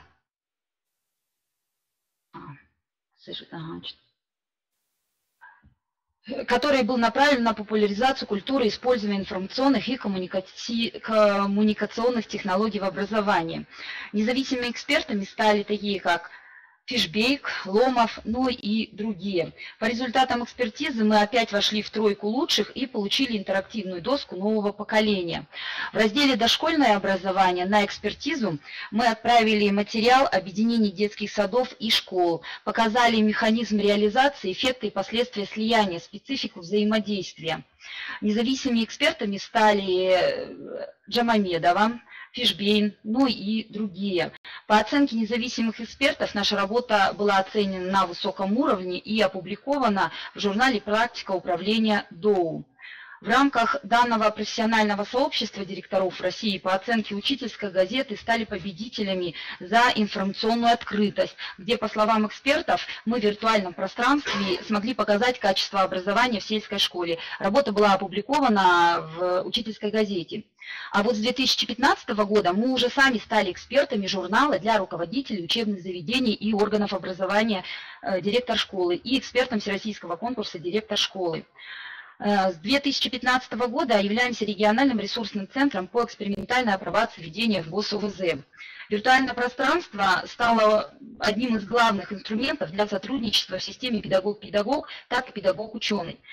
На стажировочных мероприятиях на базе пилотных школ мы делились опытом по нормативно-правовой базе, рабочим программам, адаптированным основным общеобразовательным программам и так далее. А вот в течение следующей недели на базе уже нашей школы транслировали веб-уроки и в качестве домашнего задания просили коллег пилотных школ края дать качественный анализ данных уроков, а также экспертизу представленных документов согласно в ГосУВЗ. А вот учитывая независимую оценку наших документов, мы совершенствовали и совершенствуем нашу нормативно-правовую базу. Учителя и администрации школы посредством Skype давали консультации для педагогов по работе с детьми УВЗ. С 2017 года стали региональной стажировочной площадкой по ФЦПРО 2.2. Схему работы мы оставили прежней, но спектр направлений стал шире. Для определения точечных проблем каждая школа, которая хотела видеть нас в роли стажировочной, а это была 7-я, 20-я, 24-я города Читы, Ксеньевка Могочинского района и Нарынкалача Крымского района, виртуально подавали заявку на сайт Института развития образования Забайкальского края. А вот с руководителями пилотных школ Хреновой Татьяной Петровной, Кимовой Светланой Зиндараевной, Портновой Людмилой Константиновной и Порш Людмилой Александровной с помощью облачных технологий мы совместно составляли расписание и учебный план заявленного стажировочного модуля. Завершением данной работы являлся аналитический отчет по результатам проведения стажировочных мероприятий, который также размещался на сайте Института развития образования Забайкальского края в разделе ФЦПРО. С 2015 по 2018 год в школе был запущен проект по апробации рабочих программ по алгебре и геометрии, составленный по ВГОС основного общего образования без учета каких-либо УМК. Практические задания по темам формировались на основе открытого банка ГИА по математике. Каждый ребенок в 7-8 классах был обеспечен определенным количеством брошюр со спецификой темы, а в 9 классе на основе спецификации классификаторов по математике. Учебник являлся домашней книгой для чтения, а вот руководителем проекта стала Ульзутуева Светлана Алексеевна. Это учитель высшей категории, учитель математики Забайкальского краевого лицея, который находится в городе Читы. Сотрудничали виртуально. В облаке редактировали рабочие программы, созданные брошюры, вели веб-семинары, веб-уроки. Ну и результатом данной работы это стала государственная итоговая аттестация по математике в 2018 году. Из 15 человек нормы у нас всего 2 тройки, причем самый маленький балл это 9 баллов, 5 пятерок и 7 четверок. А качество по математике в 9 классе по независимой оценке составило 87%. ГВР из 3 человек 1 четверка и 2 тройки. Ну, все учителя нашей школы прошли курсы повышения квалификации в объеме 108 часов дистанционно, являются постоянными участниками вебинаров по подготовке ГИА в 9-11 классах и участвуют в интернет-конкурсах российского уровня, что способствует профессиональному росту учителей, ну и как следствие повышения качества образования. Спасибо за внимание. Мы благодарим Ольгу Александровну. Действительно, современные информационные и коммуникационные технологии являются тем средством, да, той базой, которая позволяет нам более эффективно выстраивать и наше непосредственное взаимодействие учебное и организовывать образовательный процесс. И мне бы хотелось пожелать всем участникам проекта «Эффективная школа», в том числе и в Республике Коми, и за ее пределами, не бояться принимать участие в различных конкурсах, в различных экспертных процедурах, как показали нам наши коллеги из Забайкалья. Пользуясь случаем, хочу напомнить, что сейчас запущен конкурс на лучший электронный образовательный ресурс в Республике Коми и приглашаю к участию всех участников проекта «Эффективная школа» в этом конкурсе. А мы предоставляем слово Любовь Степановне Герасимовой, учителю русского языка и литературы средней общеобразовательной школы номер 4 с углубленным изучением отдельных предметов города Усинска. Она также представит опыт работы в команде «Школа-лидер», «Школа-участник», представитель «Школы-лидера».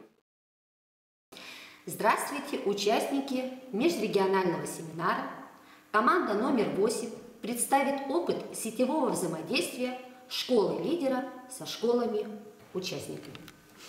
Одной из важнейших задач образовательной политики государства на современном этапе выступает организация всестороннего партнерства. Это означает в том числе и развитие сетевого взаимодействия на различных уровнях системы образования. Благодаря сетевому взаимодействию осуществляется прямой контакт участников друг с другом. Выстраиваются многообразные возможные пути движения при общности внешней цели.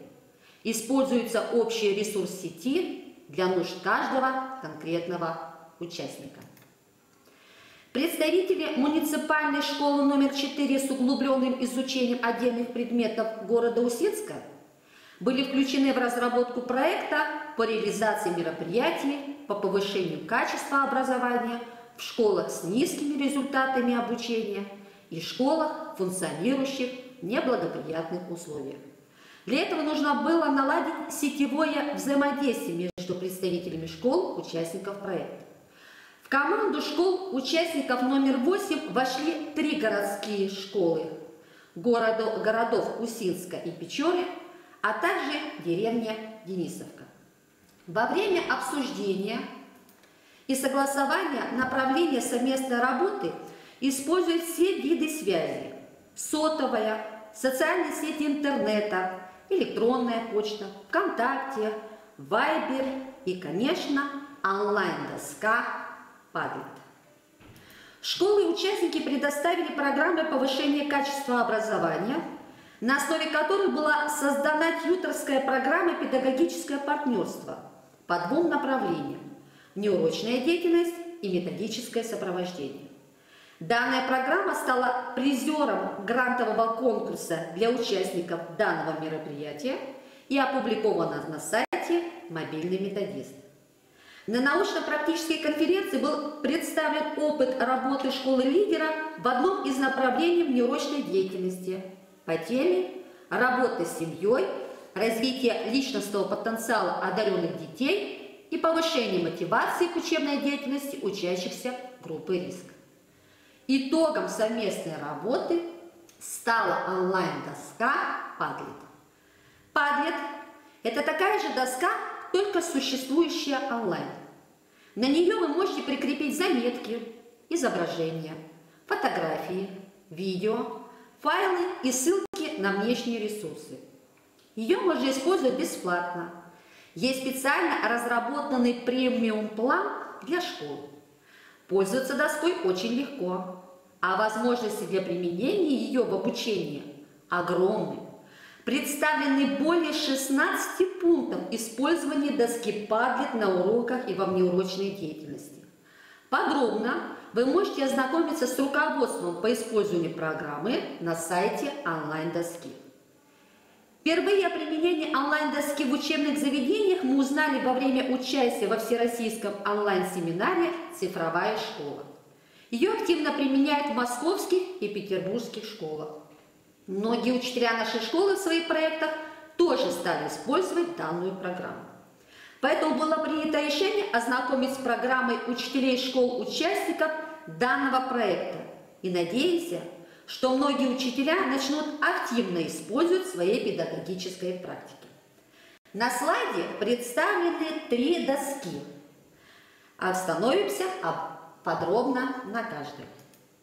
На первой выложен проект «Школы-лидер. Педагогическое партнерство» и все фотоотчеты внеурочной работы с родителями. Целью данного проекта было совместное участие в каком-то внеурочном мероприятии.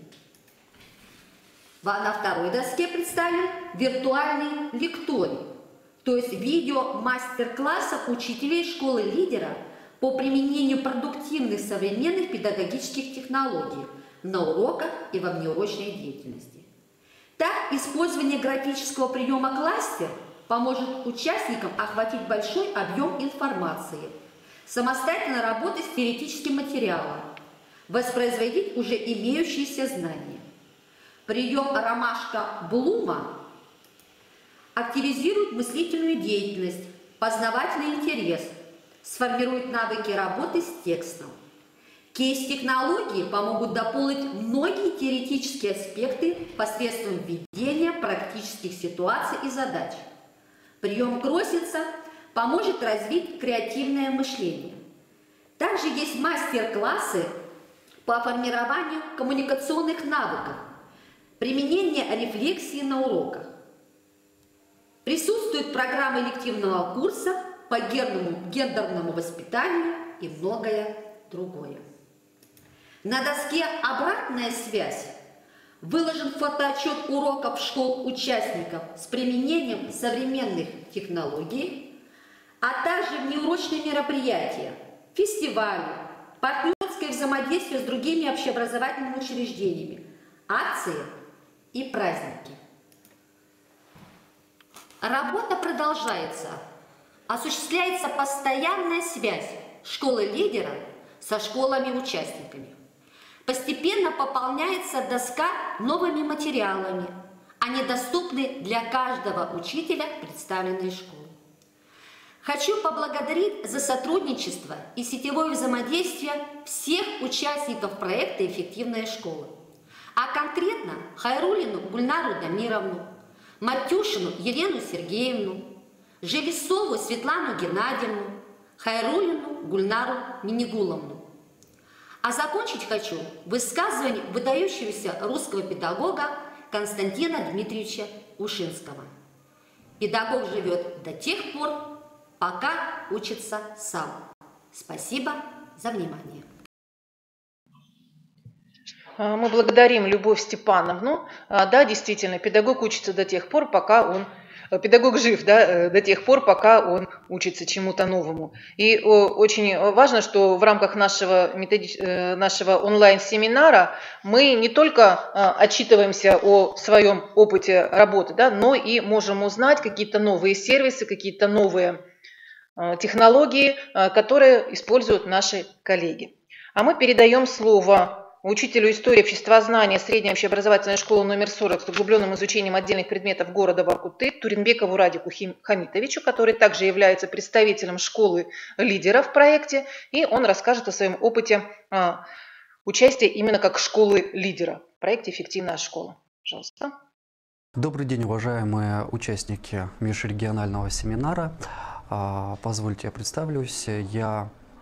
Меня зовут Туренбеков Радик Хамитович, я являюсь учителем истории и обществознания школы номер 40, школы лидера по проекту «Эффективная школа». Ну и тема моего сегодняшнего выступления звучит как тьюторская поддержка школы лидера в школах с низким результатом обучения и школ их функционирования в неблагоприятных социальных условиях. В первую очередь, позвольте мне от лица нашей команды номер 1, поблагодарить организаторов грантового конкурса для участников мероприятий по повышению качества образования в школах, функционирующих в неблагоприятных условиях путем реализации проектов и распространения их результатов в субъектах Российской Федерации на территории Республики Коми. Нам приятно, что нашу работу, точнее работу нашей команды, так высоко оценили. И мы также прекрасно понимаем, что груз ответственности на нас увеличивается в разы. На самом деле, окунувшись в проект «Эффективная школа», мы действительно, создав сетевое сообщество, начали взаимодействовать как один общий механизм единой системы повышения качества образования. В октябре мы представили наши разработки и апробации типовых управленческих решений по обеспечению перехода школ в эффективный режим функционирования и развития. На школьных педагогических советах рассмотрели различные разработки и апробации типовых комплексной модели учительского роста педагогических работников школ, функционирующих в сложных социальных условиях. Сформировали собственные методические и технологические разработки внедрения и сопровождения комплексной модели учительского роста, в том числе через поддержку команд педагогических работников. С 29 октября педагоги из двух образовательных организаций нашей команды, это школа номер 43 города Воркуты и школа номер 8 города Инты, стали слушателями 7 курсов повышения квалификации для участников проекта «Эффективная школа», организованными КРИРО ЭПК в городе Сыктывкаре. А более того, руководители образовательных организаций вместе со своими управленческими командами в ноябре-декабре месяце этого года также запланировали прохождение дистанционного курса «Проектное управление профессиональным ростом педагога» от Академии просвещения. Более того, Ирина Борисовна, директор школы номер 8 города Инты, уже прошла очные курсы управления в сфере образования. Управленческие курсы запланировал и Андрей Федорович, директор школы села Петрунь. Все педагоги нашей команды приняли участие во всероссийском тестировании педагогов 2018 на портале «Единый урок». Данное диагностическое мероприятие позволило определить уровень профессиональной компетентности педагогов и сделать соответствующие выводы. Данные об участниках внесены в автоматизированную распределительную информационную систему мониторинга образования Республики Коми. А если говорить об осуществлении тьюторской поддержки команды педагогических работников школ, то здесь стоит отметить, что мы не обходимся без помощи и поддержки управления образования администрации муниципального образования городского округа Воркута и Воркутинского дома учителя. Пользуясь случаем, хочу публично на всю республику от лица команды 1 поблагодарить представителей управления образования города Воркуты, Воркутинского дома учителя и отдела образования города Инты за консультации, оказание организационной, методической и информационной помощи в реализации программы «Эффективная школа». Благодаря их поддержке и организации таких мероприятий, как форум «Надежной школе надежного учителя», единого дня погружения в формирующее оценивание и оценивание для обучения. Нами, согласно плану программных мероприятий по переходу в школ в эффективный режим деятельности, на дистанционной платформе «Мобильный методист» представлен опыт педагогов школы-лидера из школы номер 43 города Воркуты по темам использования результатов оценочных процедур в деятельности учителя, где мы включили влияние уровня освоения образовательных программ, коррекция образовательного процесса и содержания программ, инструментарий учителя для восполнения дефицитов знаний и навыков обучающихся, методическая компетентность, а также внедрение ресурсов информационно-образовательного портала «Российская электронная школа» в образовательную деятельность, анализ возможностей РЭШ для достижения образовательных результатов урочной и внеурочной деятельности обучающихся. Таким образом, уважаемые коллеги, несмотря на то, что мы, школы-участники, отдалены друг от друга, но современные технологии позволяют нам поддерживать межмуниципальные сетевые взаимоотношения. Принципы тьюторского сопровождения профессиональной деятельности педагогов и сетевого взаимодействия в методической поддержке педагогов, как вы видите, находятся в отношениях взаимосвязи, взаимозависимости и взаимодополняемости с общими и частными принципами методической поддержки учителей в школах команды номер 1. Спасибо за внимание. Мы благодарим Радика Хамитовича Туренбекова. Действительно, школа номер 40 города Воркуты представила очень много разнообразных методических материалов на платформе «Мобильный методист». И вся команда, школьная команда номер 1, они могут этими материалами воспользоваться. Завершающим нашим выступлением в нашем сегодняшнем семинаре будет выступление директора средней общеобразовательной школы села Обьячево Прилузского района Марии Александровны Симушиной. Это тоже представитель, руководитель школы лидера школьной команды, в которую входят сельские школы. Пожалуйста. Здравствуйте, я Симушина Мария Александровна, директор муниципального бюджетного общеобразовательного учреждения средней общеобразовательной школы села Обьячево. Сегодня я вам расскажу об участии нашей школы в проекте по повышению качества образования в школах с низкими результатами обучения и в школах, функционирующих в неблагоприятных условиях. 6 февраля 2018 года было подписано соглашение между Министерством образования и науки Российской Федерации и правительством Республики Коми о предоставлении из федерального бюджета бюджету Республики Коми субсидий на повышение качества образования в школах с низкими результатами обучения. Согласно этому приказу, Министерство образования издало свой приказ о реализации мероприятий по повышению качества образования в школах с низкими результатами обучения. Согласно этому приказу было определено 8 школ-лидеров и 29 школ-участников. Наша школа попала в команду номер 6 и определена как школа-лидер. В состав команды номер 6 входят также школы-участники. Это школа села Грива, школа села Лойма Прилузского района и школа поселка Первомайский. Для реализации поставленных задач в течение 2018 года проводились различные мероприятия. Так, 13 апреля мы участвовали в онлайн-семинаре по организации и сопровождению школ с разным уровнем качества результатов обучения. 19 апреля участвовали в вебинаре «Профессиональное развитие педагогов в школах, функционирующих в неблагоприятных условиях». 23 апреля мы также приняли участие в собрании членов Республиканского методического объединения руководителей общеобразовательных организаций. 25 апреля состоялся семинар для школ-лидеров по разработке программы тьюторского сопровождения школ-участников проекта. 27 апреля мы приняли участие в вебинаре для школ-лидеров «Инструменты коучинга в сопровождении школ-участников проекта». 26 апреля состоялся круглый стол по вопросам формирования штатного расписания школ, где мы также приняли участие.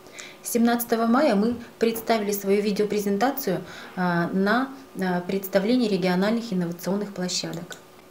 18 мая мы представили свою видеопрезентацию с целью сопровождения ресурса «Мобильный методист». 19 июня состоялся онлайн-семинар «Опыт моделирования процесса управления сельской школой и повышения ее эффективности». В течение летнего периода заключены партнерские соглашения о сотрудничестве в рамках проекта по реализации мероприятий по повышению качества образования в школах с низкими результатами обучения. 10 сентября состоялось видеосовещание с образовательными организациями, участниками проекта «Эффективная школа». 14 сентября мы приняли участие в круглом столе с онлайн-подключением развития внеурочной деятельности обучающихся в условиях сельской школы. 3 октября состоялась научно-практическая онлайн-конференция для школ, функционирующих в неблагоприятных социальных условиях. Команда 6 представлена на платформе «Мобильный методист», где вы можете посмотреть программу повышения качества образования всех школ-участников, а также эссе «Мы одна команда». В рамках проведения ежегодного образовательного форума Республики Коми «Образование, государство и общество» нами был направлен видеоролик о достижениях региональной инновационной площадки по теме воспитания для участия в работе интерактивной площадки «Интерактивная карта инноваций». В сентябре 2018 года мы приняли участие в грантовом конкурсе для участников мероприятий по повышению качества образования в школах с низкими результатами обучения и в школах, функционирующих в неблагоприятных условиях. Таким образом, описывая работу нашей команды, приходим к выводу, что один человек не мог бы сделать столько титанической работы, сколько мы делаем вместе. Спасибо всем моим дорогим коллегам за работу в проекте «Эффективная школа». Мы благодарим Марию Александровну. В ее выступлении как раз прозвучала такая завершающая ретроспектива основных событий проекта «Эффективная школа», тех мероприятий, которые оператор проекта Институт развития образования организовывал для школ-участников проекта. И мы, конечно же, благодарим всех участников проводимых нами мероприятий за их активную работу, за активное взаимодействие в рамках проекта. Конечно же, большую благодарность мы приносим руководителям школ-лидеров, которые делятся своим опытом, своими инновационными разработками со школами-участниками проекта и представляют свой опыт на различных мероприятиях, которые мы организуем для школ-участников проекта «Эффективная школа». Завершая наш сегодняшний семинар, мне бы хотелось отметить еще раз, что действительно все мы находимся в различных условиях, но идем одним путем, идем одной дорогой, используем похожие технологии, используем похожие методы, движемся в одном направлении для того, чтобы создавать единое информационное пространство, единое образовательное пространство и, конечно же, чтобы повышать качество образования в наших школах. Мы делаем все возможное для того, чтобы помогать участникам проекта «Эффективная школа» и обращаемся еще раз ко всем участникам принимать участие в наших мероприятиях, проводимых нашими партнерами совместно с нами, и приглашаем к участию в конкурсе по созданию современных цифровых образовательных ресурсов. И также есть возможность принять участие в конкурсе «Современная информационно-образовательная среда образовательной организации», который также недавно запущен. Мы уже на наших выездах в мобильном методисте в муниципалитете видели, что во многих школах есть все возможности для того, чтобы принять участие в этом конкурсе. А также хотелось бы анонсировать еще одно мероприятие, которое запланировано у нас 18 декабря. Это конференция «Инфокомитех 2018». И мы приглашаем наших коллег принять участие в этом мероприятии, показать свои наработки в области использования информационных и коммуникационных технологий. Спасибо всем участникам семинара. Мы завершаем нашу работу.